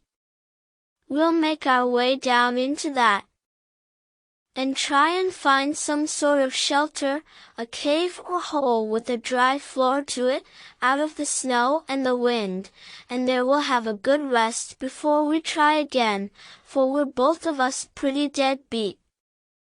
Besides, the snow may leave off, or something may turn up." So once more they got on their feet, and struggled down into the dell, where they hunted about for a cave or some corner that was dry and a protection from the keen wind and the whirling snow. They were investigating one of the hummocky bits the rat had spoken of, when suddenly the mole tripped up and fell forward on his face with a squeal. "Oh, my leg!" he cried. "Oh, my poor shin!" and he sat up on the snow and nursed his leg in both his front paws. "Poor old mole," said the rat kindly. "You don't seem to be having much luck today, do you? Let's have a look at the leg. Yes," he went on, going down on his knees to look, "you've cut your shin. Sure enough. Wait till I get at my handkerchief, and I'll tie it up for you. I must have tripped over a hidden branch or a stump," said the mole miserably. "Oh, my! Oh, my! It's a very clean cut," said the rat, examining it again attentively. "That was never done by a branch or a stump. Looks as if it was made by a sharp edge of something in metal. Funny." He pondered a while, and examined the humps and slopes that surrounded them. "Well, never mind what done it," said the mole, forgetting his grammar in his pain. "It hurts just the same, whatever done it." But the rat, after carefully tying up the leg with his handkerchief, had left him and was busy scraping in the snow. He scratched and shoveled and explored, all four legs working busily, while the mole waited impatiently, remarking at intervals, "Oh, come on, rat." Suddenly the rat cried, "Hooray!" and then, "Hooray, hooray, hooray, hooray!" and fell to executing a feeble jig in the snow. "What have you found, Ratty?" asked the mole, still nursing his leg. "Come and see," said the delighted rat, as he jigged on. The mole hobbled up to the spot and had a good look. Well, he said at last. Slowly, I see it right enough. Seen the same sort of thing before, lots of times. Familiar object, I call it. A door scraper. Well, what of it? Why dance jigs around a door scraper? But don't you see what it means? You dull-witted animal? Cried the rat impatiently. Of course I see what it means, replied the mole. It simply means that some very careless and forgetful person has left his door scraper lying about in the middle of the wild wood. Just where it's sure to trip everybody up. Very thoughtless of him, I call it. When I get home I shall go and complain about it to somebody or other, see if I don't. Oh, dear! Oh, dear! Cried the rat, in despair at his obtuseness. Here, stop arguing and come and scrape. And he set to work again and made the snow fly in all directions around him. After some further toil his efforts were rewarded. And a very shabby doormat lay exposed to view. There, what did I tell you? Exclaimed the rat in great triumph. Absolutely nothing whatever, replied the mole, with perfect truthfulness. Well now, he went on, you seem to have found another piece of domestic litter. Done for and thrown away, and I suppose you're perfectly happy. Better go ahead and dance your jig round that if you've got to, and get it over, and then perhaps we can go on and not waste any more time over rubbish.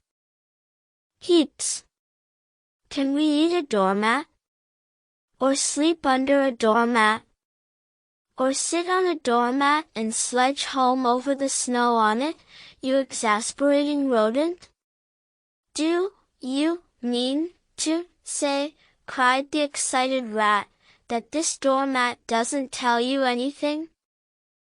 Really, rat, said the mole, quite pettishly, I think we've had enough of this folly.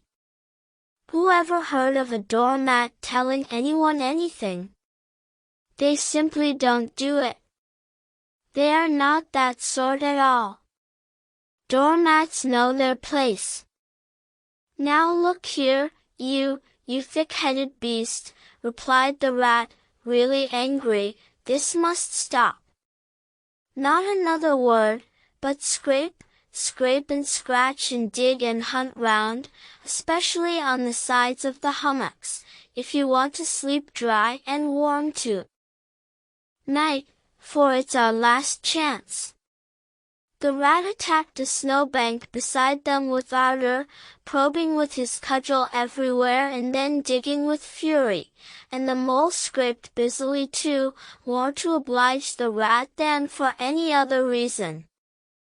For his opinion was that his friend was getting light-headed. Some 10 minutes hard work, and the point of the rat's cudgel struck something that sounded hollow. He worked till he could get a paw through and feel, then called the mole to come and help him. Hard at it went the two animals, till at last the result of their labors stood full in view of the astonished and hitherto incredulous mole. In the side of what had seemed to be a snowbank stood a solid looking little door, painted a dark green. An iron bell pull hung by the side, and below it, on a small brass plate, neatly engraved in square capital letters, they could read by the aid of moonlight Mr. Badger. The mole fell backwards on the snow from sheer surprise and delight. Rat, he cried in penitence, you're a wonder. A real wonder, that's what you are. I see it all now. You argued it out, step by step, in that wise head of yours, from the very moment that I fell and cut my shin? And you looked at the cut, and at once your majestic mind said to itself, door scraper. And then you turned to and found the very door scraper that done it. Did you stop there? No. Some people would have been quite satisfied. But not you. Your intellect went on working. Let me only just find a doormat, says you to yourself, and my theory is proved. And of course you found your doormat. You're so clever, I believe you could find anything you liked. Now, says you, that door exists, as plain as if I saw it. There's nothing else remains to be done but to find it. Well, I've read about that sort of thing in books, but I've never come across it before in real life. You ought to go where you'll be properly appreciated. You're simply wasted here, among us fellows. If I only had your head, Ratty, but as you haven't, interrupted the rat, rather unkindly, I suppose you're going to sit on the snow all night and talk. Get up at once and hang on to that bell pull you see there, and ring hard as you can, while I hammer. While the rat attacked the door with his stick, the mole sprang up at the bell. Pull, clutched it and swung there, both feet well off the ground, and from quite a long way off they could faintly hear a deep-toned bell respond. For Mr. Badger they waited patiently for what seemed a very long time, stamping in the snow to keep their feet warm. At last they heard the sound of slow shuffling footsteps approaching the door from the inside. It seemed, as the mole remarked to the rat, like someone walking in carpet slippers that were too large for him and down at heel. Which was intelligent of Mole, because that was exactly what it was. There was the noise of a bolt shot back, and the door opened a few inches, enough to show a long snout and a pair of sleepy blinking eyes. Now, the very next time this happens, said a gruff and suspicious voice, I shall be exceedingly angry. Who is it this time, disturbing people on such a night? Speak up. Oh, Badger, cried the rat, let us in. Please. It's me, Rat, and my friend Mole, and we've lost our way in the snow. What, Ratty, my dear little man, exclaimed the Badger, in quite a different voice. Come along in, both of you, at once. Why, you must be perished. Well, I never. Lost in the snow. And in the wild wood, too, and at this time of night. But come in with you. The two animals tumbled over each other in their eagerness to get inside, and heard the door shut behind them with great joy and relief. The Badger, who wore a long dressing gown, and whose slippers were indeed very down at heel, carried a flat candlestick in his paw and had probably been on his way to bed when their summons sounded. He looked kindly down on them and patted both their heads. This is not the sort of night for small animals to be out, he said paternally. I'm afraid you've been up to some of your pranks again, Ratty.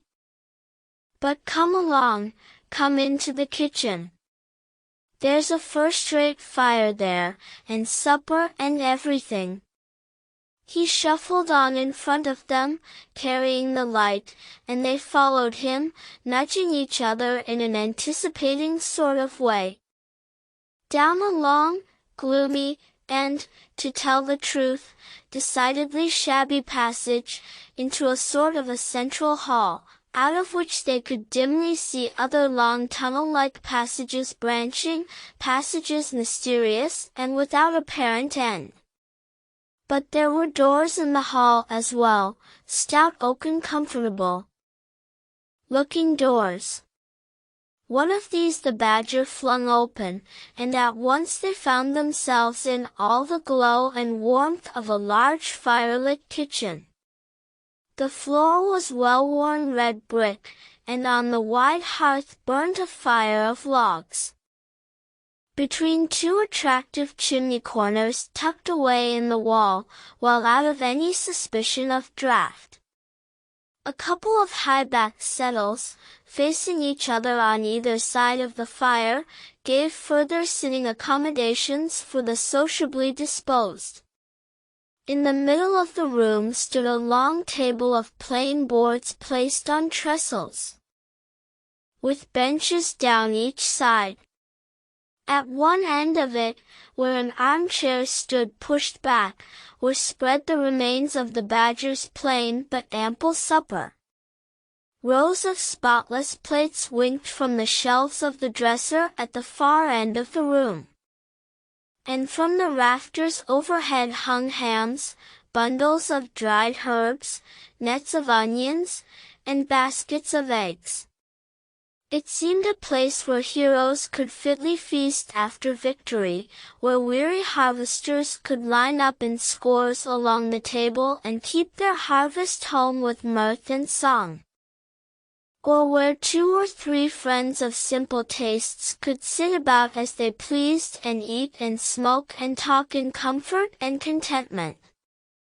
The ruddy brick floor smiled up at the smoky ceiling, the oaken settles, shiny with long wear, exchanged cheerful glances with each other, plates on the dresser grinned at pots on the shelf, and the merry firelight flickered and played over everything without distinction.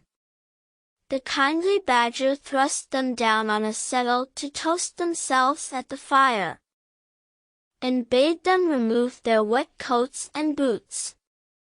Then he fetched them dressing-gowns and slippers, and himself bathed the mole's shin with warm water and mended the cut with sticking plaster till the whole thing was just as good as new, if not better.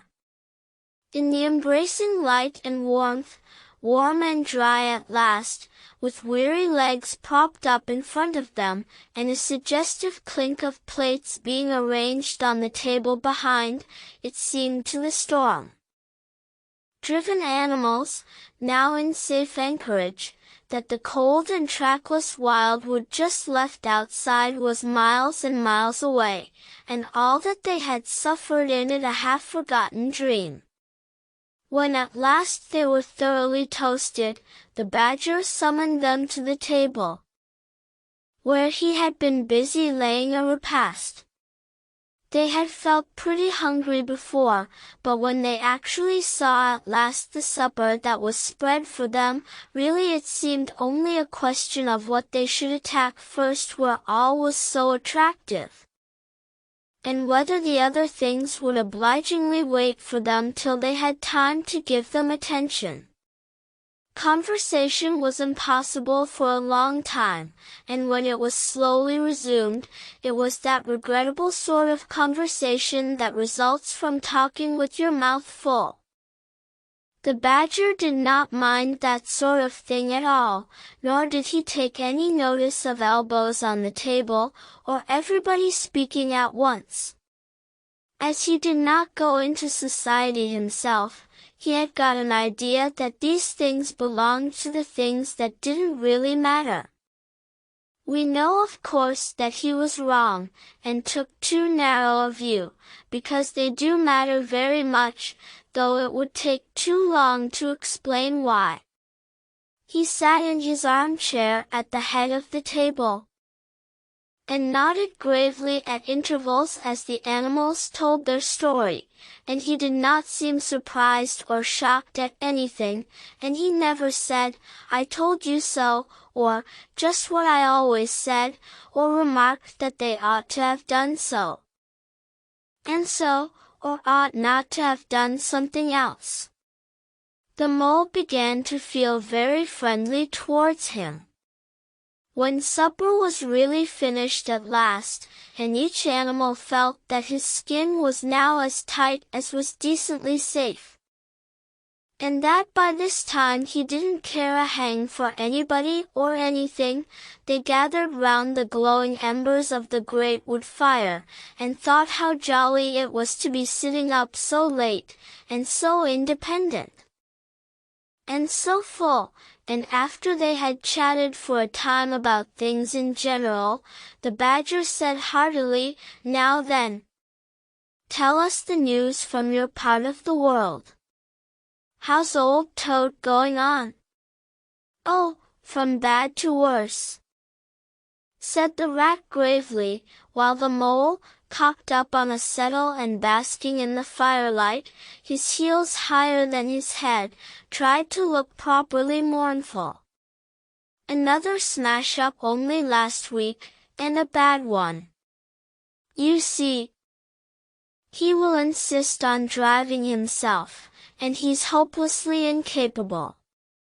If he'd only employ a decent, steady, well-trained animal, pay him good wages, and leave everything to him, he'd get on all right.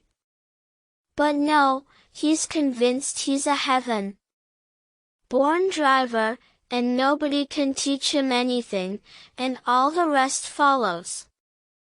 "How many has he had?" inquired the badger gloomily. "Smashes, or machines?" asked the rat. "Oh, well, after all, it's the same thing, with Toad.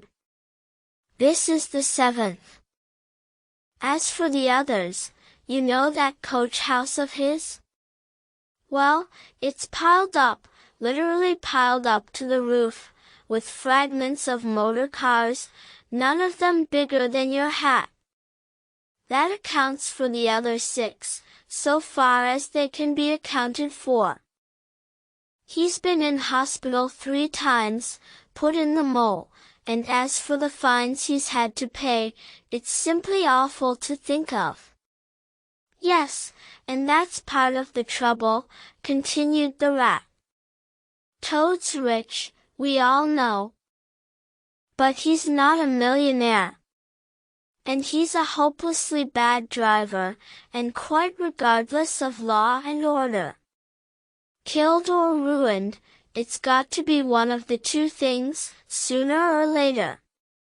Badger, we're his friends, oughtn't we to do something?" The badger went through a bit of hard thinking. "Now look here," he said at last, rather severely, "of course you know I can't do anything now?" His 2 friends assented, quite understanding his point. No animal, according to the rules of animal etiquette, is ever expected to do anything strenuous, or heroic, or even moderately active during the off-season of winter. All are sleepy, some actually asleep. All are weather-bound, more or less, and all are resting from arduous days and nights, during which every muscle in them has been severely tested, and every energy kept at full stretch. "Very well then," continued the badger. "But, when once the year has really turned, and the nights are shorter, and halfway through them one rouses and feels fidgety and wanting to be up and doing by sunrise. If not before, you know." Both animals nodded gravely. They knew. "Well, then," went on the badger, "we, that is, you and me and our friend the mole here, will take Toad seriously in hand. We'll stand no nonsense whatever. We'll bring him back to reason. By force if need be. We'll make him be a sensible toad. You're asleep, rat. Not me, said the rat, waking up with a jerk. He's been asleep 2 or 3 times since supper, said the mole, laughing. He himself was feeling quite wakeful and even lively, though he didn't know why. The reason was, of course, that he being naturally an underground animal by birth and breeding, the situation of Badger's house exactly suited him and made him feel at home. While the rat, who slept every night in a bedroom the windows of which opened on a breezy river, naturally felt the atmosphere still and oppressive. Well, it's time we were all in bed, said the badger, getting up and fetching flat candlesticks. Come along, you two, and I'll show you your quarters. And take your time tomorrow morning, breakfast at any hour you please. He conducted the 2 animals to a long room that seemed half bedchamber and half loft. The badger's winter stores, which indeed were visible everywhere, took up half the room, piles of apples, turnips, and potatoes, baskets full of nuts, and jars of honey, but the 2 little white beds on the remainder of the floor looked soft and inviting. And the linen on them, though coarse, was clean and smelt beautifully of lavender, and the mole and the water rat, shaking off their garments in some 30 seconds, tumbled in between the sheets in great joy and contentment. In accordance with the kindly badger's injunctions, the 2 tired animals came down to breakfast very late next morning, and found a bright fire burning in the kitchen, and 2 young hedgehogs sitting on a bench at the table, eating oatmeal porridge out of wooden bowls. The hedgehogs dropped their spoons, rose to their feet, and ducked their heads respectfully as the 2 entered. There, sit down, said the rat pleasantly, and go on with your porridge. Where have you youngsters come from? Lost your way in the snow, I suppose? Yes, please, sir, said the elder of the 2 hedgehogs respectfully. Me and little Billy here, we was trying to find our way to school, mother would have us go. Was the weather ever so, and of course we lost ourselves, sir, and Billy he got frightened and took and cried, being young and faint-hearted. And at last we happened up against Mr. Badger's back door, and made so bold as to knock. Sir, for Mr. Badger he's a kind-hearted gentleman, as everyone knows, I understand, said the rat, cutting himself some rashers from a side of bacon, while the mole dropped some eggs into a saucepan. And what's the weather like outside? You needn't, sir, me quite so much, he added.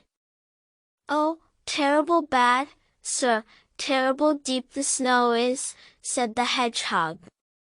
No getting out for the likes of you gentlemen today. Where's Mr.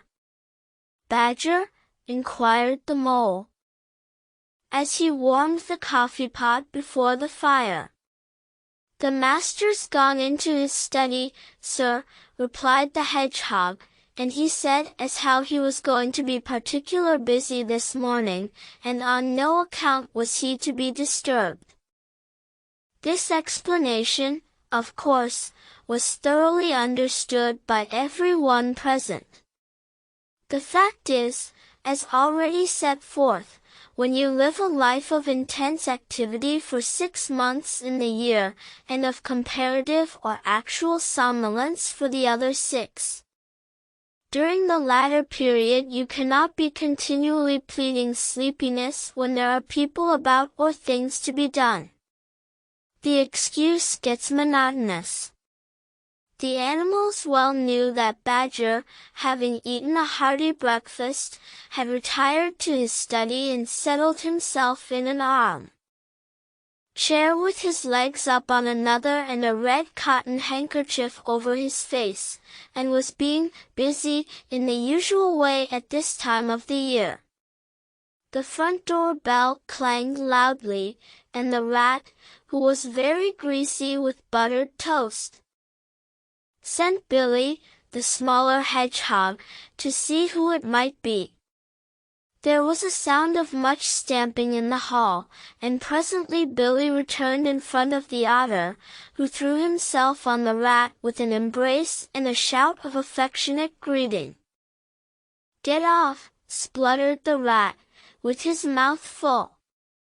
"Thought I should find you here all right," said the otter cheerfully. They were all in a great state of alarm along river bank when I arrived this morning. Rat never been home all night, nor Mole either. Something dreadful must have happened, they said, and the snow had covered up all your tracks, of course. But I knew that when people were in any fix they mostly went to Badger. Or else Badger got to know of it somehow, so I came straight off here, through the wild wood and the snow. My! It was fine, coming through the snow as the red sun was rising and showing against the black tree trunks. As you went along in the stillness, every now and then masses of snow slid off the branches suddenly with a flop, making you jump and run for cover. Snow castles and snow caverns had sprung up out of nowhere in the night, and snow bridges, terraces, ramparts. I could have stayed and played with them for hours. Here and there great branches had been torn away by the sheer weight of the snow, and robins perched and hopped on them in their perky conceited way, just as if they had done it themselves. A ragged string of wild geese passed overhead, high on the gray sky, and a few rooks whirled over the trees, inspected, and flapped off homewards with a disgusted expression, but I met no sensible being to ask the news of. About halfway across I came on a rabbit sitting on a stump, cleaning his silly face with his paws. He was a pretty scared animal when I crept up behind him and placed a heavy forepaw on his shoulder. I had to cuff his head once or twice to get any sense out of it at all. At last I managed to extract from him that Mole had been seen in the wildwood last night by one of them. It was the talk of the burrows, he said. How Mole, Mr. Rat's particular friend, was in a bad fix, how he had lost his way, and they were up and out hunting, and were chivying him round and round. Then why didn't any of you do something? I asked. You mayn't be blessed with brains, but there are hundreds and hundreds of you, big, stout fellows, as fat as butter, and your burrows running in all directions. And you could have taken him in and made him safe and comfortable, or tried to, at all events. What, us? He merely said, do something. Us rabbits? So I cuffed him again and left him.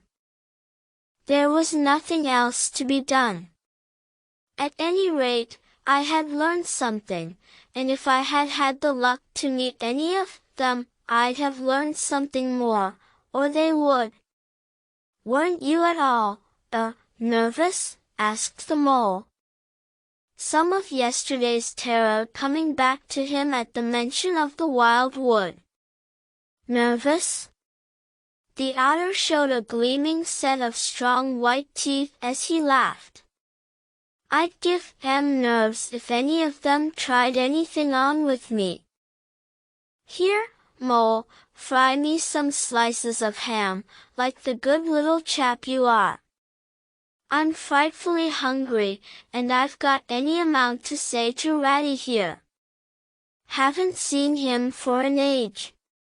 So the good-natured Mole, having cut some slices of ham, set the hedgehogs to fry it, and returned to his own breakfast, while the Otter and the Rat, their heads together, eagerly talked river shop, which is long shop and talk that is endless, running on like the babbling river itself. A plate of fried ham had just been cleared and sent back for more, when the Badger entered, yawning and rubbing his eyes, and greeted them all in his quiet, simple way, with kind inquiries for every one. It must be getting on for luncheon time, he remarked to the Otter. Better stop and have it with us. You must be hungry, this cold morning. Rather, replied the Otter, winking at the Mole. The sight of these greedy young hedgehogs stuffing themselves with fried ham makes me feel positively famished. The hedgehogs, who were just beginning to feel hungry again after their porridge, and after working so hard at their frying, looked timidly up at Mr. Badger, but were too shy to say anything. Here, you two youngsters be off home to your mother, said the Badger kindly. I'll send someone with you to show you the way. You won't want any dinner today, I'll be bound. He gave them 6 pence apiece and a pat on the head, and they went off with much respectful swinging of caps and touching of forelocks.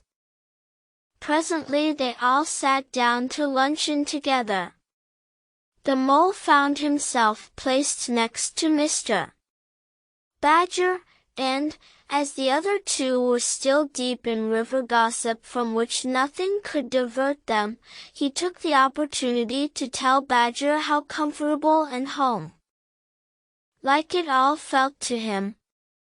Once well underground, he said, you know exactly where you are. Nothing can happen to you, and nothing can get at you. You're entirely your own master, and you don't have to consult anybody or mind what they say.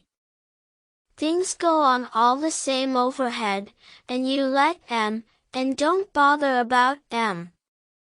When you want to, up you go, and there the things are, waiting for you. The Badger simply beamed on him. That's exactly what I say, he replied. There's no security, or peace and tranquility, except underground. And then, if your ideas get larger and you want to expand, why, a dig and a scrape, and there you are. If you feel your house is a bit too big, you stop up a hole or two, and there you are again. No builders, no tradesmen, no remarks passed on you by fellows looking over your wall, and, above all, no weather. Look at Rat, now. A couple of feet of flood water, and he's got to move into hired lodgings, uncomfortable, inconveniently situated, and horribly expensive. Take Toad. I say nothing against Toad Hall, quite the best house in these parts, as a house. But supposing a fire breaks out, where's Toad? Supposing tiles are blown off, or walls sink or crack, or windows get broken, where's Toad? Supposing the rooms are drafty, I hate a draft myself, where's Toad? No, up and out of doors is good enough to roam about and get one's living in. But underground to come back to at last, that's my idea of home. The mole assented heartily, and the badger in consequence got very friendly with him. "When lunch is over," he said, "I'll take you all round this little place of mine. I can see you'll appreciate it. You understand what domestic architecture ought to be, you do." After luncheon, accordingly, when the other two had settled themselves into the chimney corner and had started a heated argument on the subject of eels, the badger lighted a lantern and bade the mole follow him. Crossing the hall, they passed down one of the principal tunnels, and the wavering light of the lantern gave glimpses on either side of rooms both large and small. Some mere cupboards, others nearly as broad and imposing as Toad's dining hall. A narrow passage at right angles led them into another corridor, and here the same thing was repeated. The mole was staggered at the size, the extent, the ramifications of it all, at the length of the dim passages, the solid vaultings of the crammed store chambers, the masonry everywhere, the pillars, the arches, the pavements. "How on earth, Badger," he said at last, "did you ever find time and strength to do all this?" "It's astonishing." "It would be astonishing indeed," said the badger simply, "if I had done it. But as a matter of fact I did none of it, only cleaned out the passages and chambers, as far as I had need of them. There's lots more of it, all round about. I see you don't understand, and I must explain it to you. Well, very long ago, on the spot where the wildwood waves now, before ever it had planted itself and grown up to what it now is, there was a city of people, you know. Here, where we are standing, they lived, and walked, and talked, and slept, and carried on their business. Here they stabled their horses and feasted, from here they rode out to fight or drove out to trade. They were a powerful people, and rich, and great builders. They built to last, for they thought their city would last forever. But what has become of them all?" asked the mole. "Who can tell?" said the badger. "People come, they stay for a while, they flourish, they build, and they go. It is their way. But we remain. There were badgers here, I've been told, long before that same city ever came to be. And now there are badgers here again. We are an enduring lot, and we may move out for a time, but we wait, and are patient, and back we come. And so it will ever be." "Well, and when they went at last, those people?" said the mole. "When they went," continued the badger, "the strong winds and persistent rains took the matter in hand, patiently, ceaselessly, year after year. Perhaps we badgers too, in our small way, helped a little, who knows?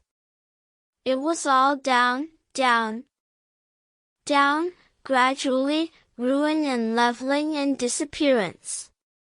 Then it was all up, up, up, gradually, as seeds grew to saplings, and saplings to forest trees, and bramble and fern came creeping in to help. Leaf mold rose and obliterated, streams in their winter freshets brought sand and soil to clog and to cover. And in course of time our home was ready for us again, and we moved in. Up above us, on the surface, the same thing happened. Animals arrived, liked the look of the place, took up their quarters, settled down, spread, and flourished. They didn't bother themselves about the past, They never do, they're too busy. The place was a bit humpy and hillocky, naturally, and full of holes, but that was rather an advantage. And they don't bother about the future either, the future when perhaps the people will move in again, for a time, as may very well be. The wildwood is pretty well populated by now, with all the usual lot, good, bad, and indifferent. I name no names. It takes all sorts to make a world. But I fancy you know something about them yourself by this time. I do indeed, said the mole, with a slight shiver. Well, well, said the badger, patting him on the shoulder, it was your first experience of them. You see, they're not so bad really, and we must all live and let live. But I'll pass the word around tomorrow, and I think you'll have no further trouble. Any friend of mine walks where he likes in this country, or I'll know the reason why. When they got back to the kitchen again, they found the rat walking up and down, very restless.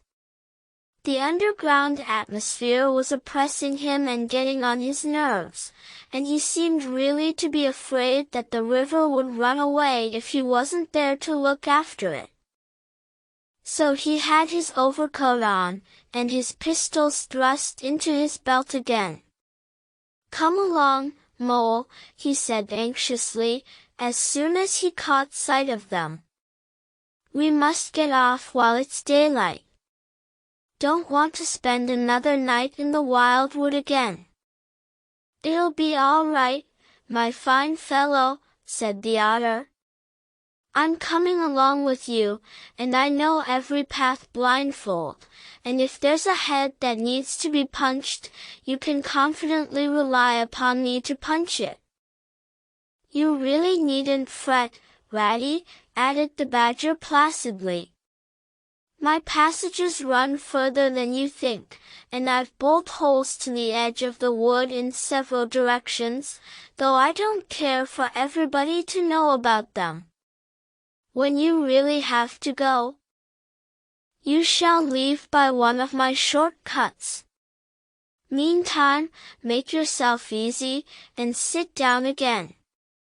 The rat was nevertheless still anxious to be off and attend to his river, so the badger, taking up his lantern again, led the way along a damp and airless tunnel that wound and dipped, part vaulted, part hewn through solid rock, for a weary distance that seemed to be miles.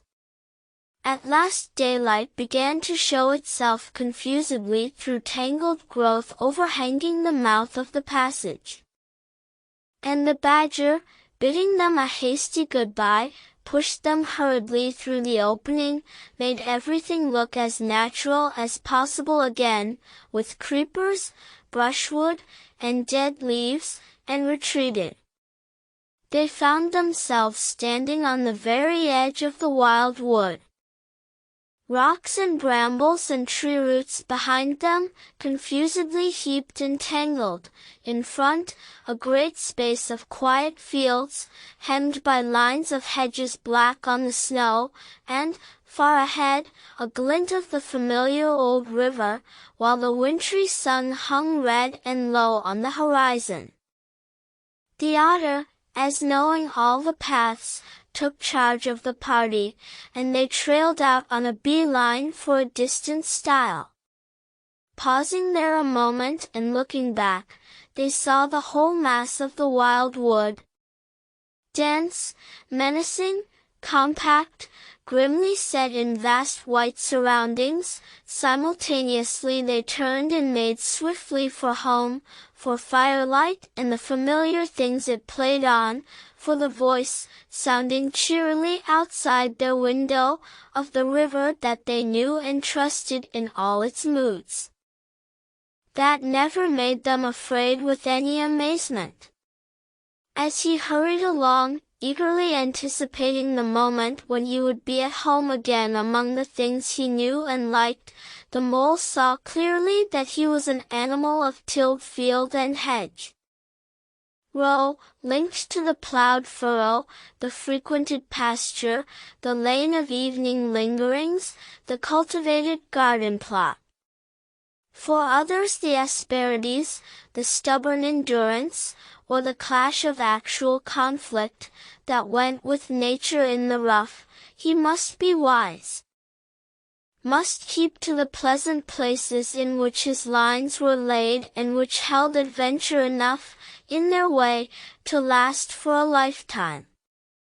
V. Dulce domum. The sheep ran huddling together against the hurdles, blowing out thin nostrils and stamping with delicate fore feet, their heads thrown back and a light steam rising from the crowded sheep pen into the frosty air, as the two animals hastened by in high spirits, with much chatter and laughter. They were returning across country after a long day's outing with Otter. Hunting and exploring on the wide uplands where certain streams tributary to their own river had their first small beginnings, and the shades of the short winter day were closing in on them, and they had still some distance to go. Plodding at random across the plough, they had heard the sheep and had made for them, and now, leading from the sheep pen, they found a beaten track that made walking a lighter business, and responded, moreover, to that small inquiring something which all animals carry inside them, saying unmistakably, "Yes, quite right, this leads home." "It looks as if we were coming to a village," said the mole somewhat dubiously, slackening his pace, as the track, that had in time become a path and then had developed into a lane, now handed them over to the charge of a well-metalled road. The animals did not hold with villages, and their own highways, thickly frequented as they were, took an independent course, regardless of church, post office, or public house. "Oh, never mind," said the rat. "At this season of the year they're all safe indoors by this time, sitting round the fire, men, women, and children, dogs and cats and all. We shall slip through all right, without any bother or unpleasantness. And we can have a look at them through their windows if you like, and see what they're doing." The rapid nightfall of mid-December had quite beset the little village as they approached it on soft feet over a first thin fall of powdery snow. Little was visible but squares of a dusky orange-red on either side of the street, where the firelight or lamplight of each cottage overflowed through the casements into the dark world without. Most of the low latticed windows were innocent of blinds. And to the lookers in from outside, the inmates, gathered round the tea-table, absorbed in handiwork, or talking with laughter and gesture, had each that happy grace which is the last thing the skilled actor shall capture, the natural grace which goes with perfect unconsciousness of observation. Moving at will from one theater to another, the two spectators, so far from home themselves, had something of wistfulness in their eyes as they watched a cat being stroked, a sleepy child picked up and huddled off to bed, or a tired man stretch and knock out his pipe on the end of a smoldering log. But it was from one little window, with its blind drawn down, a mere blank transparency on the night, that the sense of home and the little curtained world within walls, the larger stressful world of outside nature shut out and forgotten, most pulsated. Close against the white blind hung a bird cage, clearly silhouetted, every wire, perch, and appurtenance distinct and recognizable, even to yesterday's dull-edged lump of sugar. On the middle perch the fluffy occupant, head tucked well into feathers, seemed so near to them as to be easily stroked. Had they tried, even the delicate tips of his plumped-out plumage penciled plainly on the illuminated screen. As they looked, the sleepy little fellow stirred uneasily, woke, shook himself, and raised his head. They could see the gape of his tiny beak as he yawned in a bored sort of way, looked round, and then settled his head into his back again, while the ruffled feathers gradually subsided into perfect stillness. Then a gust of bitter wind took them in the back of the neck, a small sting of frozen sleet on the skin woke them as from a dream. And they knew their toes to be cold and their legs tired, and their own home distant a weary way. Once beyond the village, where the cottages ceased abruptly, on either side of the road they could smell through the darkness the friendly fields again.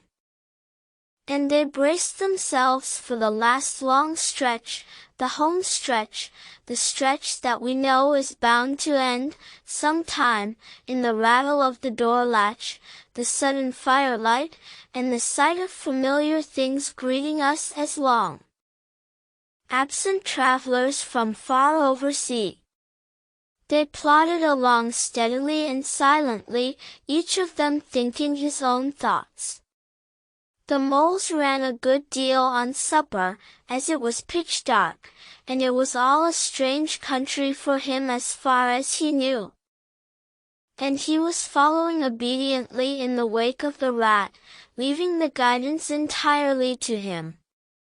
As for the rat, he was walking a little way ahead, as his habit was, his shoulders humped, his eyes fixed on the straight gray road in front of him.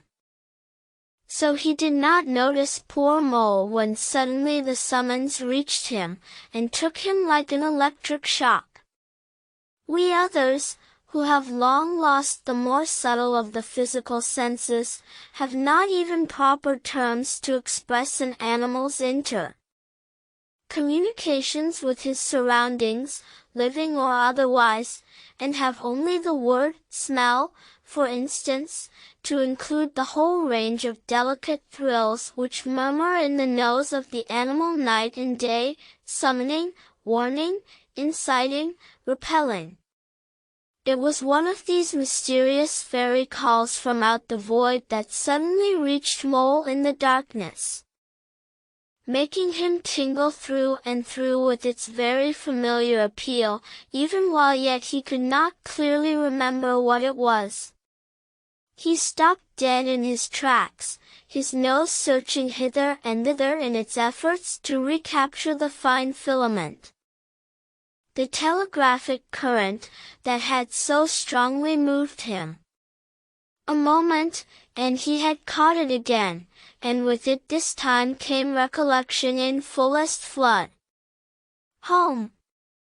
That was what they meant, those caressing appeals, those soft touches wafted through the air. Those invisible little hands pulling and tugging, all one way. Why, it must be quite close by him at that moment, his old home that he had hurriedly forsaken and never sought again, that day when he first found the river. And now it was sending out its scouts and its messengers to capture him and bring him in. Since his escape on that bright morning he had hardly given it a thought, so absorbed had he been in his new life, in all its pleasures, its surprises, its fresh and captivating experiences. Now, with a rush of old memories, how clearly it stood up before him, in the darkness. Shabby indeed, and small and poorly furnished, and yet his, the home he had made for himself. The home he had been so happy to get back to after his day's work.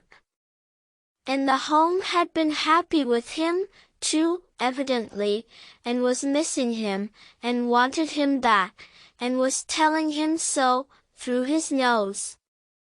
Sorrowfully, reproachfully, but with no bitterness or anger, only with plaintive reminder that it was there, and wanted him. The call was clear, the summons was plain. He must obey it instantly, and go. "Ratty," he called, full of joyful excitement. "Hold on. Come back. I want you, quick." "Oh, come along, Mole, do," replied the rat cheerfully, still plodding along. "Please stop, Ratty," pleaded the poor mole, in anguish of heart. "You don't understand. It's my home. My old home. I've just come across the smell of it, and it's close by here, really quite close. And I must go to it, I must. Oh, come back, Ratty. Please, please come back." The rat was by this time very far ahead. Too far to hear clearly what the mole was calling, too far to catch the sharp note of painful appeal in his voice. And he was much taken up with the weather, for he too could smell something suspiciously like approaching snow. "Mole, we mustn't stop now, really," he called back. "We'll come for it tomorrow, whatever it is you've found. But I daren't stop now, it's late, and the snow's coming on again, and I'm not sure of the way. And I want your nose, Mole, so come on quick, there's a good fellow." And the rat pressed forward on his way without waiting for an answer. Poor Mole stood alone in the road, his heart torn asunder. And a big sob gathering, somewhere low down inside him, to leap up to the surface presently, he knew, in passionate escape. But even under such a test as this his loyalty to his friend stood firm. Never for a moment did he dream of abandoning him. Meanwhile, the wafts from his old home pleaded, whispered, conjured, and finally claimed him imperiously. He dared not tarry longer within their magic circle. With a wrench that tore his very heartstrings he set his face down the road and followed submissively in the track of the rat. While faint, thin little smells, still dogging his retreating nose, reproached him for his new friendship and his callous forgetfulness. With an effort he caught up to the unsuspecting rat, who began chattering cheerfully about what they would do when they got back. And how jolly a fire of logs in the parlor would be, and what a supper he meant to eat, never noticing his companion's silence and distressful state of mind. At last, however, when they had gone some considerable way further, and were passing some tree stumps at the edge of a copse that bordered the road, he stopped and said kindly, "Look here, Mole old chap, you seem dead tired. No talk left in you, and your feet dragging like lead. We'll sit down here for a minute and rest. The snow has held off so far, and the best part of our journey is over." The mole subsided forlornly on a tree stump and tried to control himself, for he felt it surely coming. The sob he had fought with so long refused to be beaten. Up and up, it forced its way to the air, and then another, and others thick and fast, till poor Mole at last gave up the struggle, and cried freely and helplessly and openly, now that he knew it was all over and he had lost what he could hardly be said to have found. The rat, astonished and dismayed at the violence of Mole's paroxysm of grief, did not dare to speak for a while. At last he said, very quietly and sympathetically, "What is it, old fellow? Whatever can be the matter? Tell us your trouble, and let me see what I can do." Poor Mole found it difficult to get any words out between the upheavals of his chest that followed one upon another so quickly, and held back speech and choked it as it came.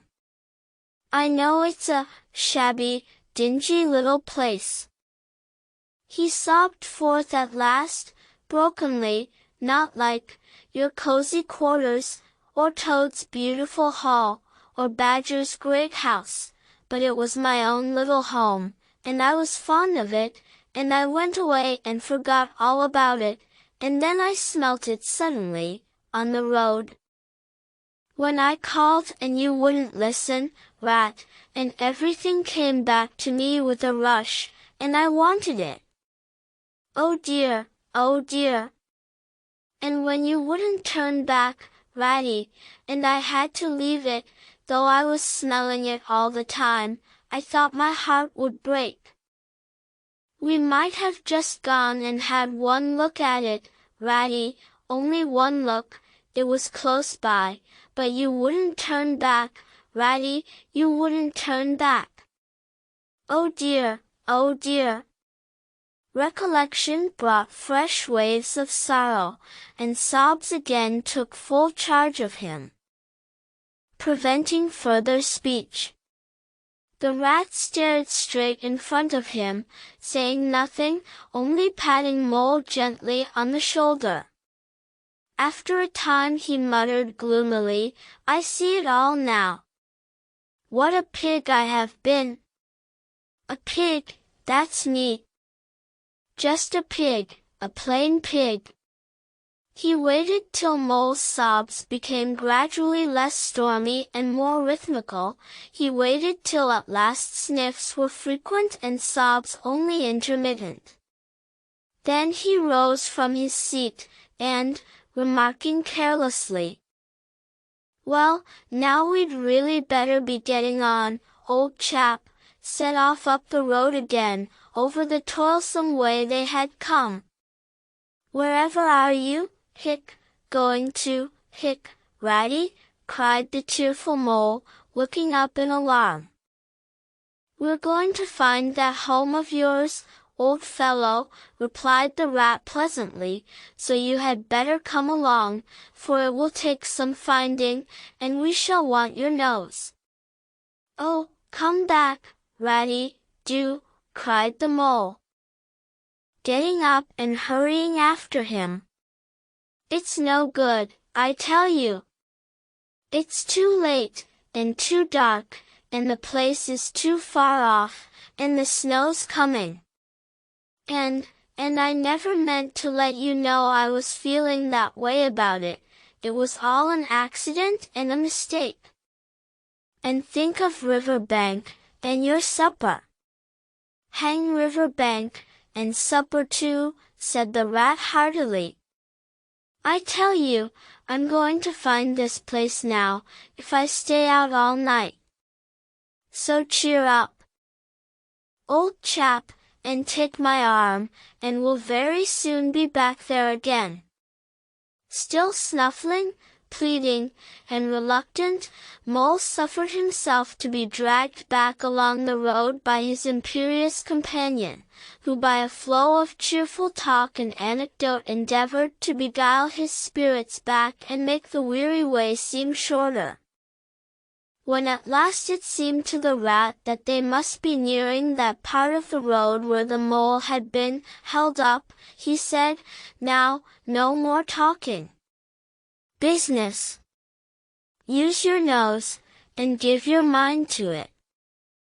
They moved on in silence for some little way, when suddenly the rat was conscious, through his arm that was linked in Mole's, of a faint sort of electric thrill that was passing down that animal's body.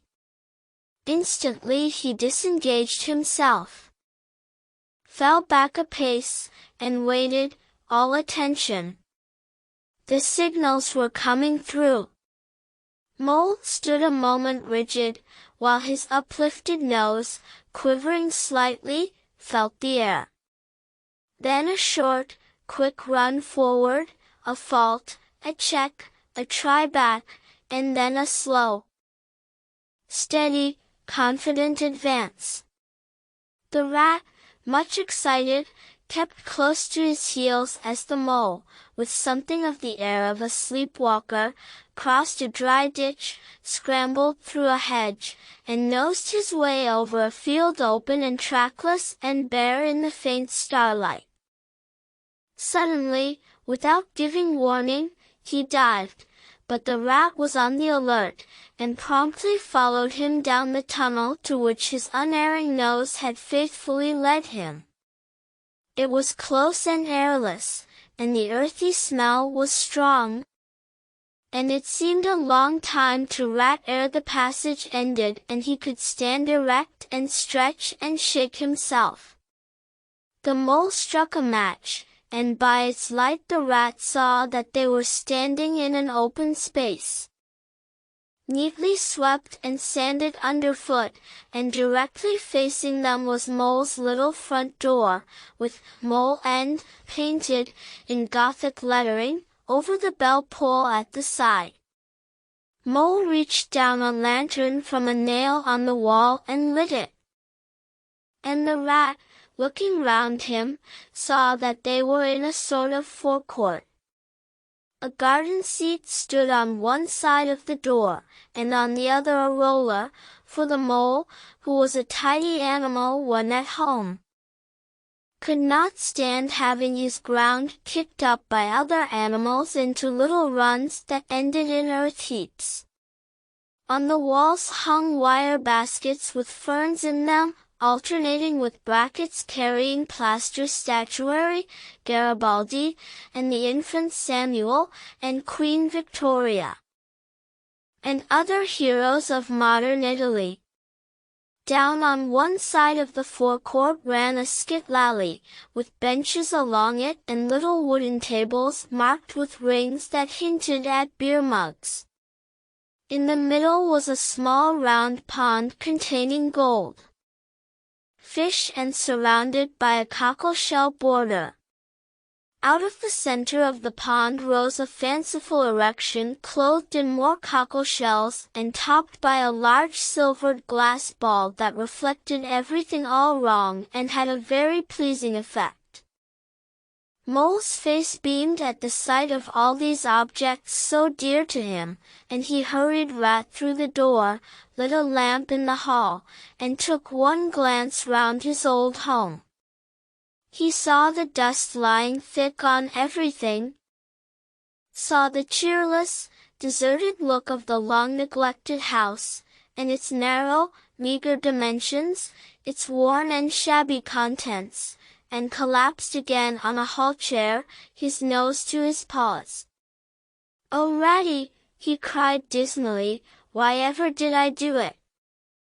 Why did I bring you to this poor, cold little place, on a night like this, when you might have been at river bank by this time, toasting your toes before a blazing fire, with all your own nice things about you?" The rat paid no heed to his doleful self-reproaches. He was running here and there, opening doors, inspecting rooms and cupboards, and lighting lamps and candles and sticking them up everywhere. "What a capital little house this is!" he called out cheerily. "So compact, so well planned. Everything here and everything in its place. We'll make a jolly night of it. The first thing we want is a good fire. I'll see to that. I always know where to find things. So this is the parlor? Splendid. Your own idea, those little sleeping bunks in the wall? Capital. Now, I'll fetch the wood and the coals, and you get a duster, Mole, you'll find one in the drawer of the kitchen table, and try and smarten things up a bit. Bustle about, old chap. Encouraged by his inspiriting companion, the Mole roused himself and dusted and polished with energy and heartiness, while the Rat, running to and fro with armfuls of fuel, soon had a cheerful blaze roaring up the chimney.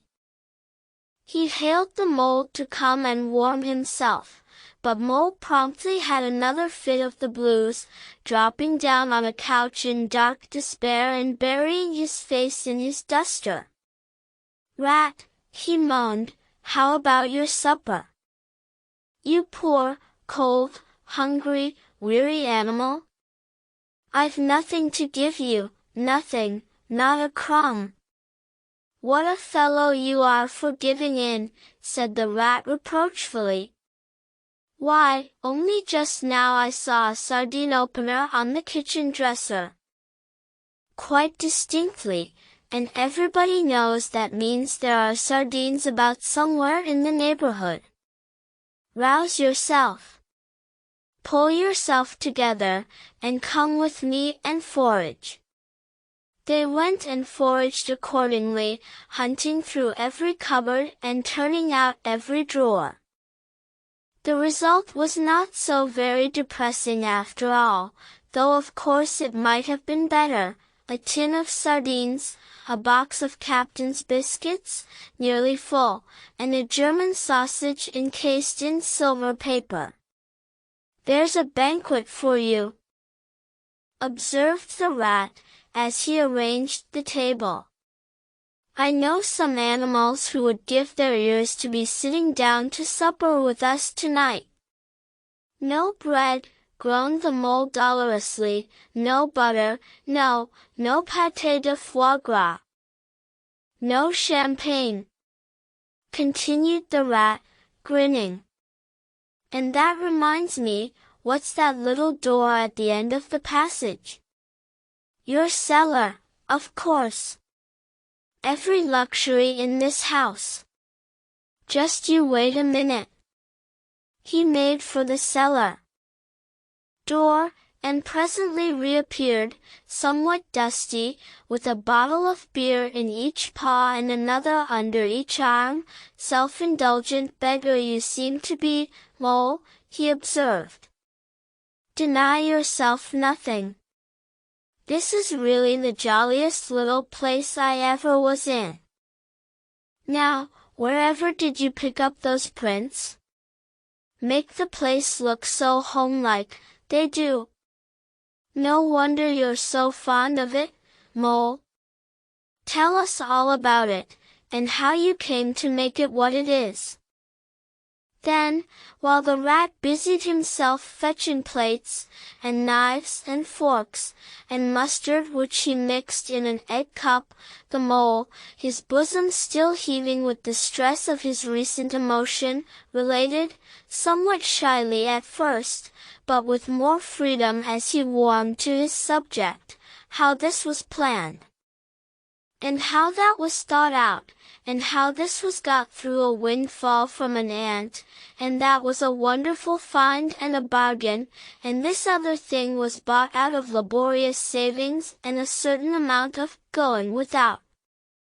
His spirits finally quite restored, he must needs go and caress his possessions, and take a lamp and show off their points to his visitor and expatiate on them, quite forgetful of the supper they both so much needed. Rat, who was desperately hungry but strove to conceal it, nodding seriously, examining with a puckered brow, and saying, "Wonderful," and "most remarkable," at intervals, when the chance for an observation was given him. At last the Rat succeeded in decoying him to the table, and had just got seriously to work with the sardine opener when sounds were heard from the forecourt without, sounds like the scuffling of small feet in the gravel and a confused murmur of tiny voices, while broken sentences reached them. "Now, All in a line, hold the lantern up a bit. Tommy, clear your throats first. No coughing after I say 1, 2, 3. Where's young Bill? Here, come on, do, we're all waiting. What's up? Inquired the rat, pausing in his labors. I think it must be the field mice, replied the mole, with a touch of pride in his manner. They go round carol singing regularly at this time of the year. They're quite an institution in these parts. And they never pass me over, they come to Mole End last of all. And I used to give them hot drinks, and supper too sometimes, when I could afford it. It will be like old times to hear them again. Let's have a look at them, cried the rat, jumping up and running to the door. It was a pretty sight, and a seasonable one, that met their eyes when they flung the door open. In the forecourt, lit by the dim rays of a horn lantern, some 8 or 10 little field mice stood in a semicircle. Red worsted comforters round their throats, their forepaws thrust deep into their pockets, their feet jigging for warmth.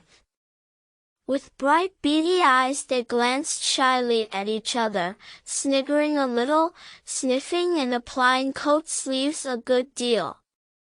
As the door opened, one of the elder ones that carried the lantern was just saying, "Now then, 1, 2, 3, and forth with their shrill little voices uprose on the air, singing one of the old-time carols that their forefathers composed in fields that were fallow and held by frost. Or one snowbound in chimney corners, and handed down to be sung in the miry street to lamplit windows at Yuletime. Carol villagers all, this frosty tide, let your doors swing open wide, though wind may follow, and snow beside. Yet draw us in by your fire to bide, joy shall be yours in the morning. Here we stand in the cold and the sleet, blowing fingers and stamping feet, come from far away you to greet, you by the fire and we in the street, bidding you joy in the morning. For ere one half of the night was gone, sudden a star has led us on, raining bliss and benison, bliss tomorrow and more anon, joy for every morning. Goodman Joseph toiled through the snow, saw the star o'er a stable low. Merry she might not further go, welcome thatch, and litter below. Joy was hers in the morning. And then they heard the angels tell, who were the first to cry Noel. Animals all, as it befell, in the stable where they did dwell. Joy shall be theirs in the morning. The voices ceased, the singers, bashful but smiling, exchanged sidelong glances, and silence succeeded, but for a moment only. Then, from up above and far away, down the tunnel they had so lately traveled was borne to their ears in a faint musical hum the sound of distant bells ringing a joyful and clangorous peal. Very well sung, boys, cried the rat heartily. And now come along in, all of you, and warm yourselves by the fire, and have something hot. Yes, come along, field mice, cried the mole eagerly. This is quite like old times. Shut the door after you. Pull up that settle to the fire. Now, you just wait a minute, while we, oh, Ratty! He cried in despair, plumping down on a seat, with tears impending. Whatever are we doing? We've nothing to give them. You leave all that to me, said the masterful rat. Here, you with the lantern. Come over this way. I want to talk to you. Now, tell me, are there any shops open at this hour of the night? Why, certainly, sir, replied the field mouse respectfully. At this time of the year our shops keep open to all sorts of hours. Then look here, said the rat. You go off at once, you and your lantern, and you get me. Here much muttered conversation ensued, and the mole only heard bits of it, such as, fresh, mind. No, a pound of that will do, see you get buggins. For I won't have any other, no, only the best. If you can't get it there, try somewhere else. Yes, of course, homemade, no tin stuff. Well then, do the best you can. Finally, there was a chink of coin passing from paw to paw. The field mouse was provided with an ample basket for his purchases, and off he hurried, he and his lantern. The rest of the field mice, perched in a row on the settle, their small legs swinging, gave themselves up to enjoyment of the fire, and toasted their chilblains till they tingled, while the mole, failing to draw them into easy conversation, plunged into family history and made each of them recite the names of his numerous brothers, who were too young, it appeared, to be allowed to go out a-caroling this year, but looked forward very shortly to winning the parental consent. The rat, meanwhile, was busy examining the label on one of the beer bottles. I perceive this to be old Burton, he remarked approvingly. Sensible mole. The very thing. Now we shall be able to mull some ale. Get the things ready, mole, while I draw the corks. It did not take long to prepare the brew and thrust the tin heater well into the red heart of the fire. And soon every field mouse was sipping and coughing and choking, for a little mulled ale goes a long way, and wiping his eyes and laughing and forgetting he had ever been cold in all his life. They act plays too. These fellows, the mole explained to the rat. Make them up all by themselves, and act them afterwards. And very well they do it, too.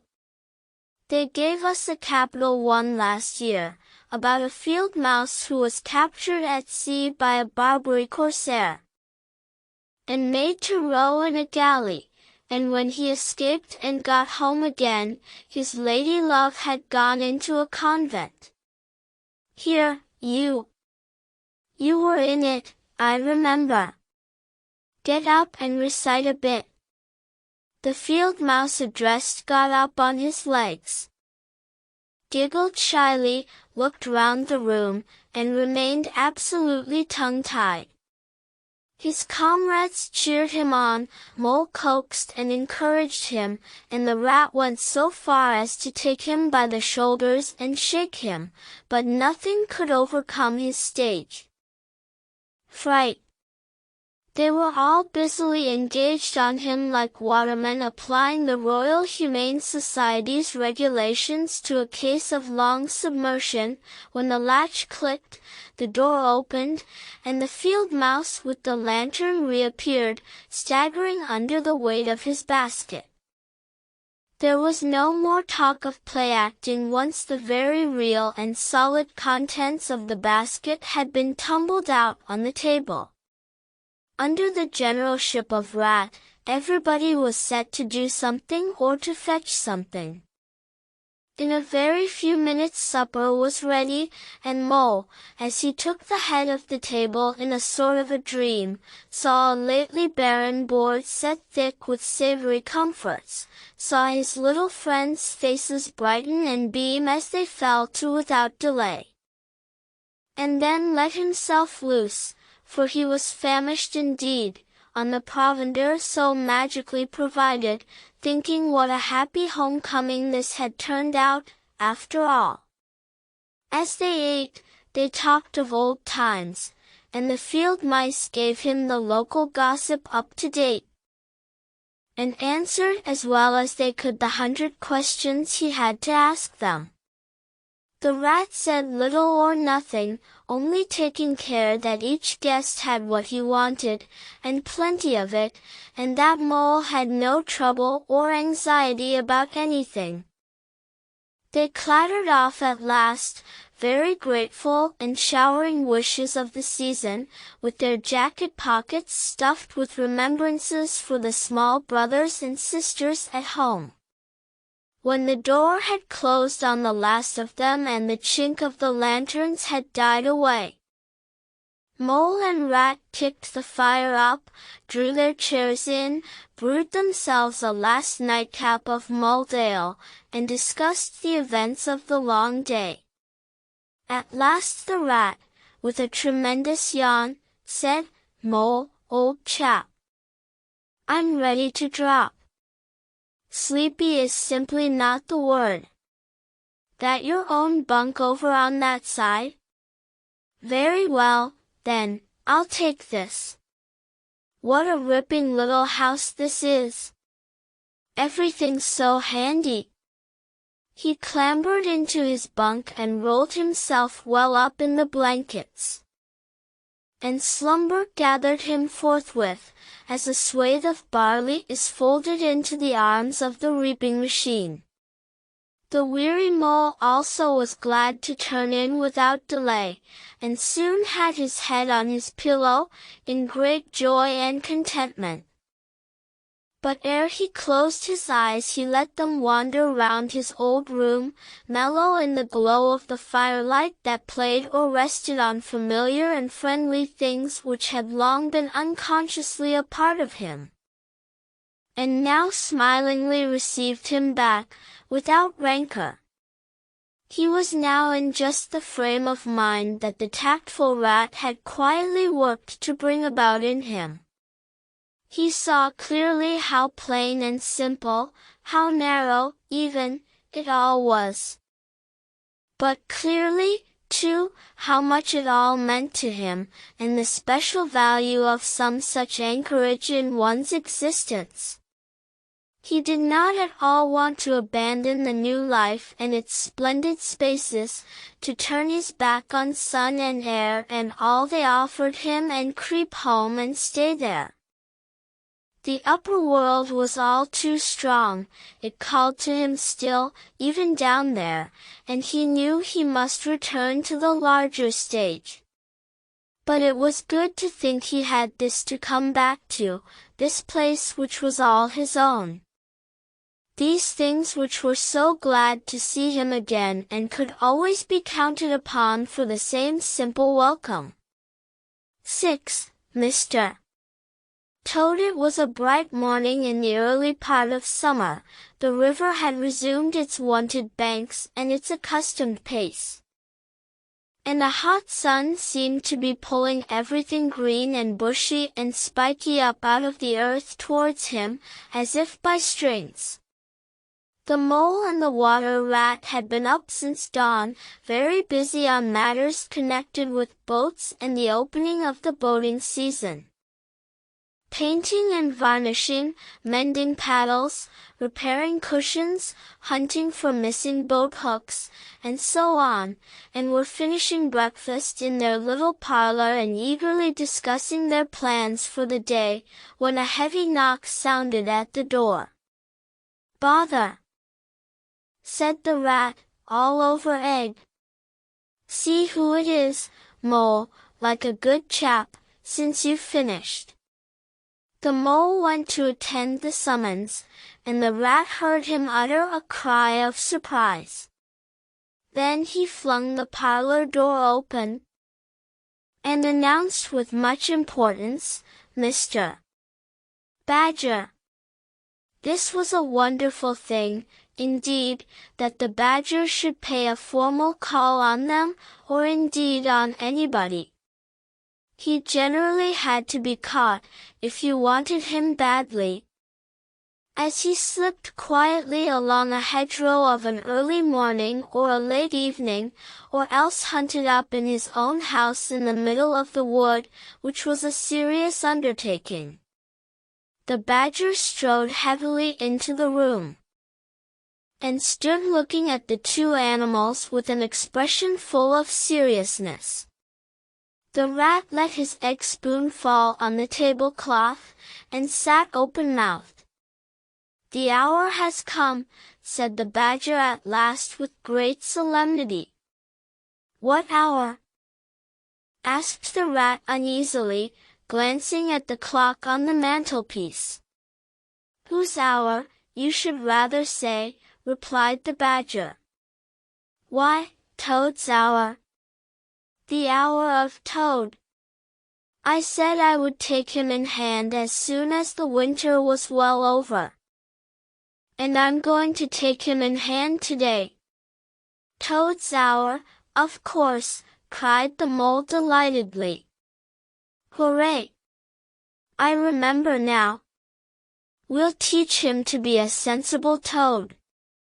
"This very morning," continued the badger, taking an arm chair, "as I learnt last night from a trustworthy source, another new and exceptionally powerful motor car will arrive at Toad Hall on approval or return.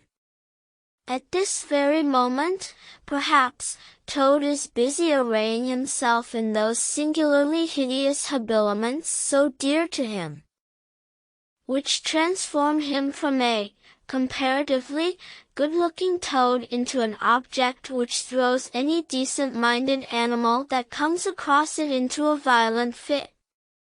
We must be up and doing, ere it is too late.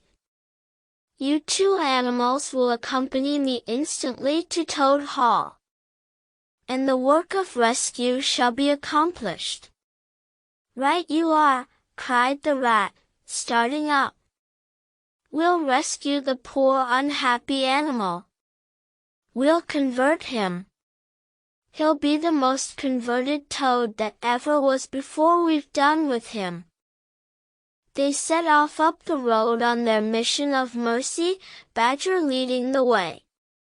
Animals when in company walk in a proper and sensible manner, in single file, instead of sprawling all across the road and being of no use or support to each other in case of sudden trouble or danger.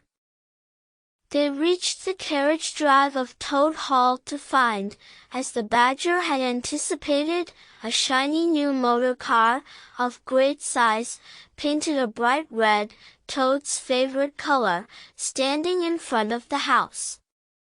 As they neared the door it was flung open, and Mr. Toad, arrayed in goggles, cap, gaiters, and enormous overcoat, came swaggering down the steps, drawing on his gauntlet gloves. "Hello! Come on, you fellows," he cried cheerfully on catching sight of them. "You're just in time to come with me for a jolly, for a jolly." His hearty accents faltered and fell away as he noticed the stern unbending look on the countenances of his silent friends, and his invitation remained unfinished. The badger strode up the steps. "Take him inside," he said sternly to his companions. Then, as Toad was hustled through the door, struggling and protesting, he turned to the chauffeur in charge of the new motor car. "I'm afraid you won't be wanted today," he said. "Mr. Toad has changed his mind. He will not require the car. Please understand that this is final. You needn't wait." Then he followed the others inside and shut the door. "Now then," he said to the toad, when the four of them stood together in the hall, "first of all, take those ridiculous things off. "Shan't," replied Toad, with great spirit. "What is the meaning of this gross outrage? I demand an instant explanation." "Take them off him, then, you two," ordered the Badger briefly. They had to lay Toad out on the floor, kicking and calling all sorts of names, before they could get to work properly. Then the Rat sat on him, and the Mole got his motor clothes off him bit by bit, and they stood him up on his legs again. A good deal of his blustering spirit seemed to have evaporated with the removal of his fine panoply. Now that he was merely Toad, and no longer the terror of the highway, he giggled feebly and looked from one to the other appealingly, seeming quite to understand the situation. "You knew it must come to this, sooner or later, Toad," the Badger explained severely. "You've disregarded all the warnings we've given you, you've gone on squandering the money your father left you, and you're getting us animals a bad name in the district by your furious driving and your smashes and your rows with the police. Independence is all very well, but we animals never allow our friends to make fools of themselves beyond a certain limit, and that limit you've reached. Now, you're a good fellow in many respects, and I don't want to be too hard on you. I'll make one more effort to bring you to reason. You will come with me into the smoking room, and there you will hear some facts about yourself, and we'll see whether you come out of that room the same Toad that you went in." He took Toad firmly by the arm, led him into the smoking room, and closed the door behind them. "That's no good," said the Rat contemptuously. "Talking to Toad'll never cure him. He'll say anything." They made themselves comfortable in armchairs and waited patiently.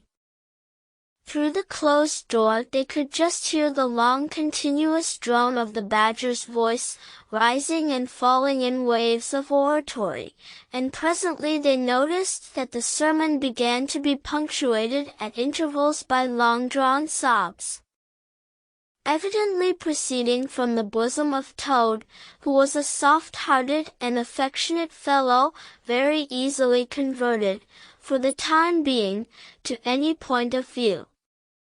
After some 3/4 of an hour the door opened, and the Badger reappeared, solemnly leading by the paw a very limp and dejected Toad. His skin hung baggily about him, his legs wobbled, and his cheeks were furrowed by the tears so plentifully called forth by the Badger's moving discourse. "Sit down there, Toad," said the Badger kindly, pointing to a chair. "My friends," he went on, "I am pleased to inform you that Toad has at last seen the error of his ways. He is truly sorry for his misguided conduct in the past, and he has undertaken to give up motor cars entirely and forever. I have his solemn promise to that effect." "That is very good news," said the Mole gravely. "Very good news indeed," observed the Rat dubiously, if only, he was looking very hard at Toad as he said this, and could not help thinking he perceived something vaguely resembling a twinkle in that animal's still sorrowful eye. "There's only one thing more to be done," continued the gratified Badger. "Toad, I want you solemnly to repeat, before your friends here, what you fully admitted to me in the smoking room just now. First, you are sorry for what you've done, and you see the folly of it all?" There was a long, long pause. Toad looked desperately this way and that, while the other animals waited in grave silence. At last he spoke. "No," he said, a little sullenly, but stoutly, "I'm not sorry. And it wasn't folly at all. It was simply glorious." "What?" cried the badger, greatly scandalized. "You backsliding animal, didn't you tell me just now, in there?" "Oh, yes, yes, in there," said Toad impatiently. "I'd have said anything in there. You're so eloquent, dear badger, and so moving, and so convincing, and put all your points so frightfully well, you can do what you like with me in there. And you know it. But I've been searching my mind since, and going over things in it, and I find that I'm not a bit sorry or repentant really, so it's no earthly good saying I am, now, is it?" "Then you don't promise," said the badger, "never to touch a motor car again?" "Certainly not," replied Toad emphatically. "On the contrary, I faithfully promise that the very first motor car I see, poop poop, off I go in it." "Told you so, didn't I?" observed the rat to the mole. "Very well, then," said the badger firmly, rising to his feet. "Since you won't yield to persuasion, we'll try what force can do. I feared it would come to this all along. You've often asked us three to come and stay with you, Toad, in this handsome house of yours. Well, now we're going to. When we've converted you to a proper point of view we may quit, but not before. Take him upstairs, you two, and lock him up in his bedroom, while we arrange matters between ourselves. It's for your own good, Toady, you know," said the rat kindly, as Toad, kicking and struggling, was hauled up the stairs by his two faithful friends. "Think what fun we shall all have together, just as we used to, when you've quite got over this painful attack of yours. We'll take great care of everything for you till you're well, Toad," said the mole. "And we'll see your money isn't wasted, as it has been. No more of those regrettable incidents with the police, Toad," said the rat, as they thrust him into his bedroom. "And no more weeks in hospital, being ordered about by female nurses. Toad," added the mole, turning the key on him. They descended the stair, Toad shouting abuse at them through the keyhole, and the three friends then met in conference on the situation. "It's going to be a tedious business," said the badger, sighing. "I've never seen Toad so determined. However, we will see it out. He must never be left an instant unguarded. We shall have to take it in turns to be with him, till the poison has worked itself out of his system." They arranged watches accordingly. Each animal took it in turns to sleep in Toad's room at night, and they divided the day up between them. At first Toad was undoubtedly very trying to his careful guardians. When his violent paroxysms possessed him, he would arrange bedroom chairs in rude resemblance of a motor car and would crouch on the foremost of them, bent forward and staring fixedly ahead, making uncouth and ghastly noises, till the climax was reached, when, turning a complete somersault, he would lie prostrate amidst the ruins of the chairs, apparently completely satisfied for the moment. As time passed, however, these painful seizures grew gradually less frequent, and his friends strove to divert his mind into fresh channels. But his interest in other matters did not seem to revive. and he grew apparently languid and depressed. One fine morning the rat, whose turn it was to go on duty, went upstairs to relieve Badger, whom he found fidgeting to be off and stretch his legs in a long ramble round his wood and down his earths and burrows. Toad's still in bed, he told the rat, outside the door. Can't get much out of him, except, oh, leave him alone, he wants nothing, perhaps he'll be better presently, it may pass off in time, don't be unduly anxious. And so on. Now, you look out, rat. When Toad's quiet and submissive and playing at being the hero of a Sunday school prize, then he's at his artfulest. There's sure to be something up. I know him. Well, now, I must be off. How are you today, old chap? Inquired the rat cheerfully, as he approached Toad's bedside. He had to wait some minutes for an answer. At last a feeble voice replied, "Thank you so much. Dear Ratty, so good of you to inquire. But first tell me how you are yourself, and the excellent Mole?" "Oh, we're all right," replied the rat. "Mole," he added incautiously, "is going out for a run round with Badger.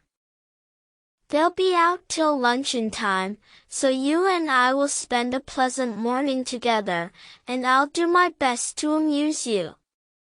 Now jump up, there's a good fellow, and don't lie moping there on a fine morning like this."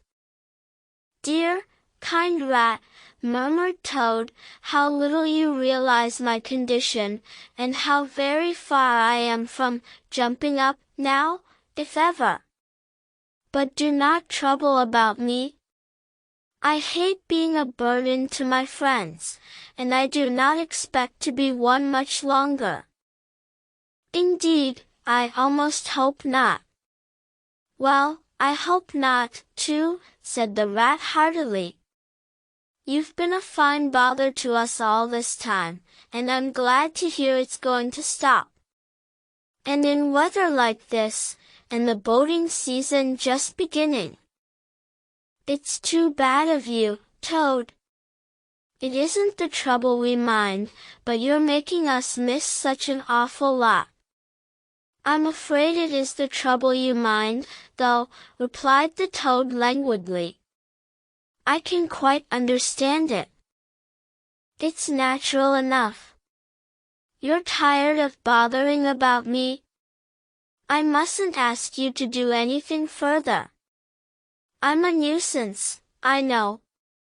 "You are, indeed," said the rat. "But I tell you, I'd take any trouble on earth for you. If only you'd be a sensible animal." "If I thought that, Ratty," murmured Toad, more feebly than ever, "then I would beg you, for the last time, probably, to step round to the village as quickly as possible, even now it may be too late, and fetch the doctor.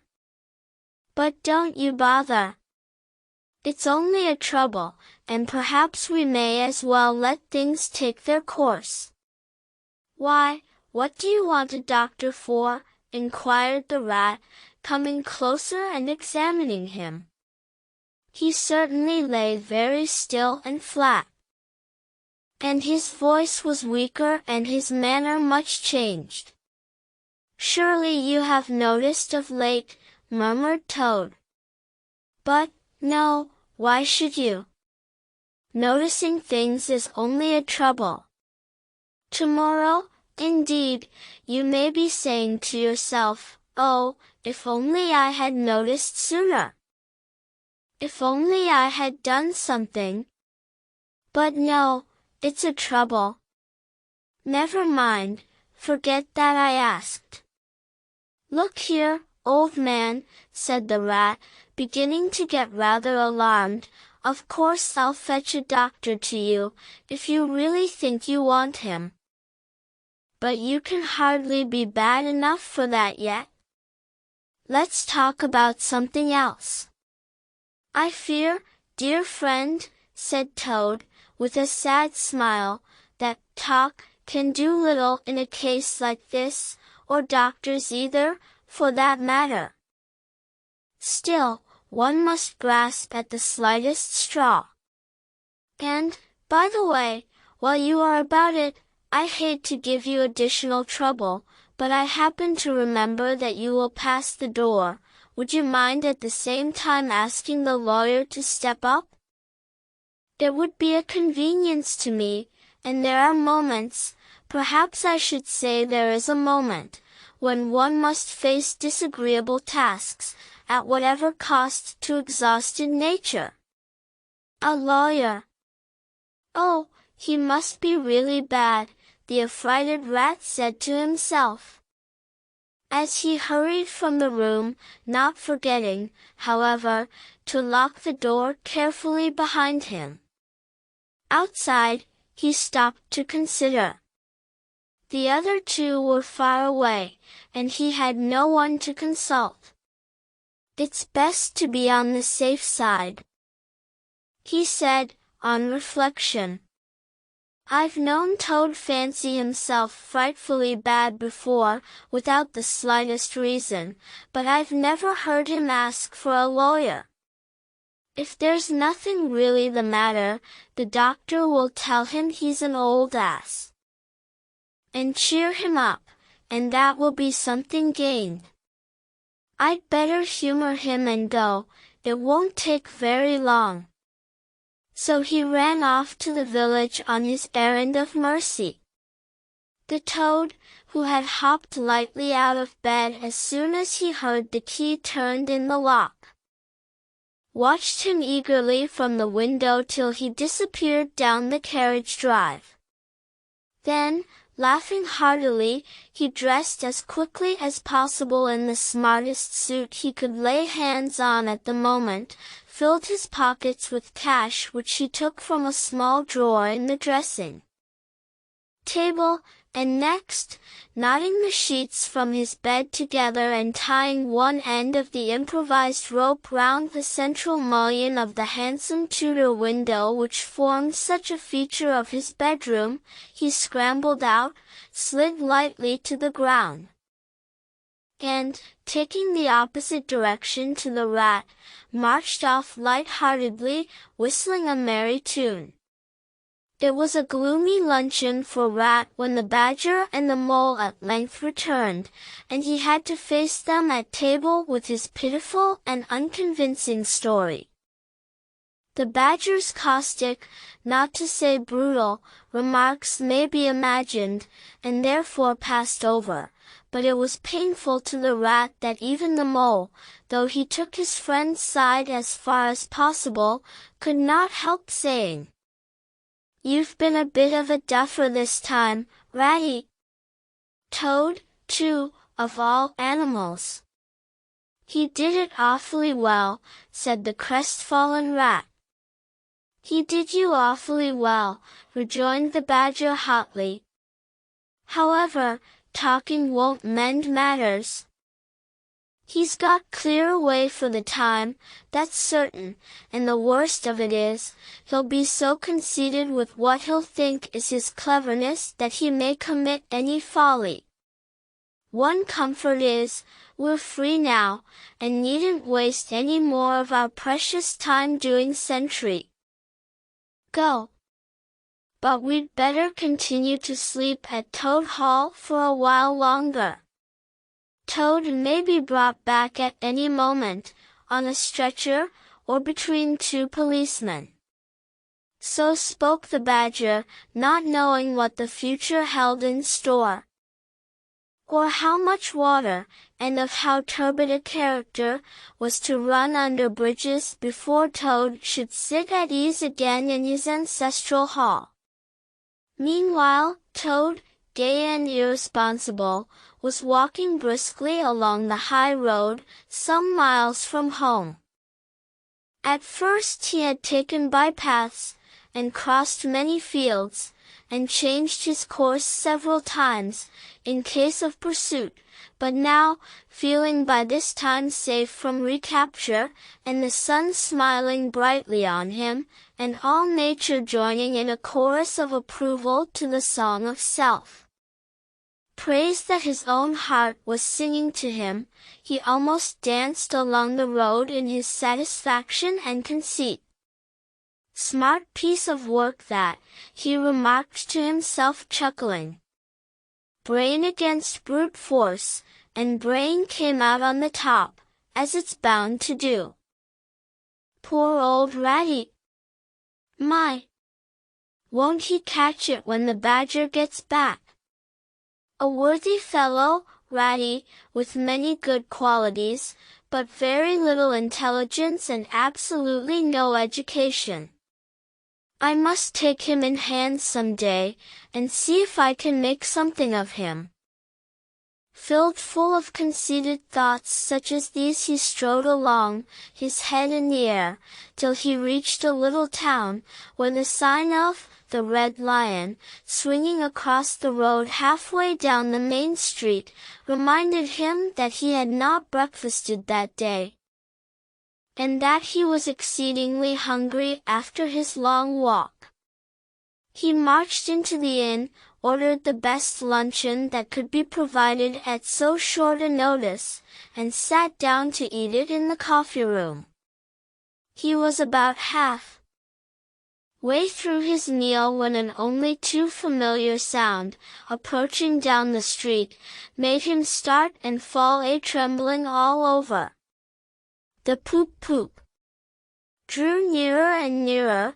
The car could be heard to turn into the inn yard and come to a stop, and Toad had to hold on to the leg of the table to conceal his overmastering emotion. Presently the party entered the coffee-room, hungry, talkative, and gay, voluble on their experiences of the morning and the merits of the chariot that had brought them along so well. Toad listened eagerly, all ears, for a time. At last he could stand it no longer. He slipped out of the room quietly, paid his bill at the bar, and as soon as he got outside sauntered round quietly to the inn yard. There cannot be any harm, he said to himself, in my only just looking at it. The car stood in the middle of the yard, quite unattended, the stable helps and other hangers-on being all at their dinner. Toad walked slowly round it, inspecting, criticizing, musing deeply. I wonder, he said to himself presently, I wonder if this sort of car starts easily? Next moment, hardly knowing how it came about, he found he had hold of the handle and was turning it. As the familiar sound broke forth, the old passion seized on Toad and completely mastered him, body and soul. As if in a dream he found himself, somehow, seated in the driver's seat. As if in a dream, he pulled the lever and swung the car round the yard and out through the archway. And, as if in a dream, all sense of right and wrong, all fear of obvious consequences, seemed temporarily suspended. He increased his pace, and as the car devoured the street and leapt forth on the high road through the open country, he was only conscious that he was Toad once more, Toad at his best and highest, Toad the terror, the traffic queller, the lord of the lone trail, before whom all must give way or be smitten into nothingness and everlasting night. He chanted as he flew, and the car responded with sonorous drone. The miles were eaten up under him as he sped he knew not whither, fulfilling his instincts, living his hour, reckless of what might come to him. To my mind, observed the chairman of the bench of magistrates cheerfully, the only difficulty that presents itself in this otherwise very clear case is, how we can possibly make it sufficiently hot for the incorrigible rogue and hardened ruffian whom we see cowering in the dock before us. Let me see, he has been found guilty, on the clearest evidence, first, of stealing a valuable motor car, secondly, of driving to the public danger, and, thirdly, of gross impertinence to the rural police. Mr. Clerk, will you tell us, please, what is the very stiffest penalty we can impose for each of these offenses? Without, of course, giving the prisoner the benefit of any doubt, because there isn't any. The clerk scratched his nose with his pen. Some people would consider, he observed, that stealing the motor car was the worst offense, and so it is. But cheeking the police undoubtedly carries the severest penalty, and so it ought. Supposing you were to say 12 months for the theft, which is mild, and 3 years for the furious driving, which is lenient, and 15 years for the cheek, which was pretty bad sort of cheek, judging by what we've heard from the witness box, even if you only believe 1/10 part of what you heard. And I never believe more myself, those figures, if added together correctly, tot up to 19 years, first rate, said the chairman. So you had better make it around 20 years and be on the safe side, concluded the clerk. An excellent suggestion, said the chairman approvingly. Prisoner, pull yourself together and try and stand up straight. It's going to be 20 years for you this time. And mind, if you appear before us again, upon any charge whatever, we shall have to deal with you very seriously. Then the brutal minions of the law fell upon the hapless toad, loaded him with chains, and dragged him from the courthouse, shrieking, praying, protesting, across the marketplace, where the playful populace, always as severe upon detected crime as they are sympathetic and helpful when one is merely wanted, assailed him with jeers, carrots, and popular catchwords, past hooting school children, their innocent faces lit up with the pleasure they ever derive from the sight of a gentleman in difficulties. Across the hollow-sounding drawbridge, below the spiky portcullis, under the frowning archway of the grim old castle, whose ancient towers soared high overhead, past guardrooms full of grinning soldiery off duty, past sentries who coughed in a horrid, sarcastic way. Because that is as much as a sentry on his post dare do to show his contempt and abhorrence of crime, up time-worn winding stairs, past men-at-arms in casquet and corselet of steel, darting threatening looks through their vizards. Across courtyards, where mastiffs strained at their leash and pawed the air to get at him, past ancient warders, their halberds leant against the wall, dozing over a pasty and a flagon of brown ale, on and on, past the rack chamber and the thumbscrew room, past the turning that led to the private scaffold, till they reached the door of the grimmest dungeon that lay in the heart of the innermost heap. There at last they paused, where an ancient jailer sat fingering a bunch of mighty keys. "Odds bodikins," said the sergeant of police, taking off his helmet and wiping his forehead. "Rouse thee, old loon, and take over from us this vile toad, a criminal of deepest guilt and matchless artfulness and resource. Watch and ward him with all thy skill.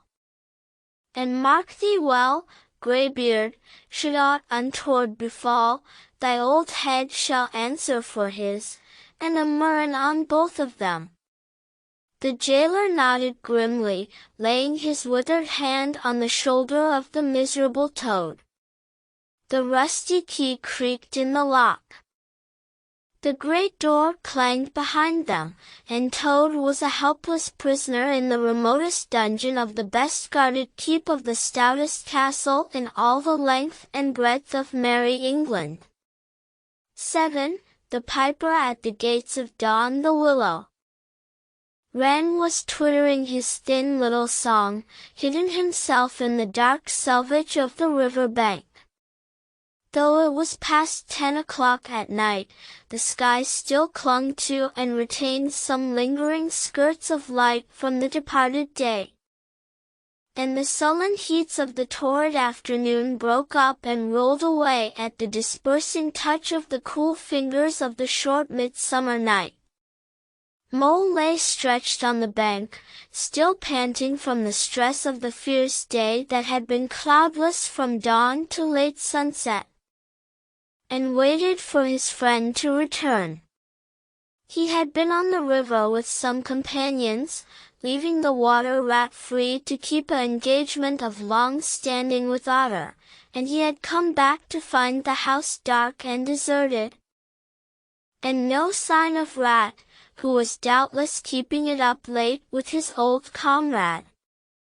It was still too hot to think of staying indoors, so he lay on some cool dock leaves, and thought over the past day and its doings. And how very good they all had been. The rat's light footfall was presently heard approaching over the parched grass. "Oh, the blessed coolness," he said, and sat down, gazing thoughtfully into the river, silent and preoccupied. "You stayed to supper?" "Of course," said the mole presently. "Simply had to," said the rat. "They wouldn't hear of my going before. You know how kind they always are. And they made things as jolly for me as ever they could, right up to the moment I left. But I felt a brute all the time, as it was clear to me they were very unhappy, though they tried to hide it.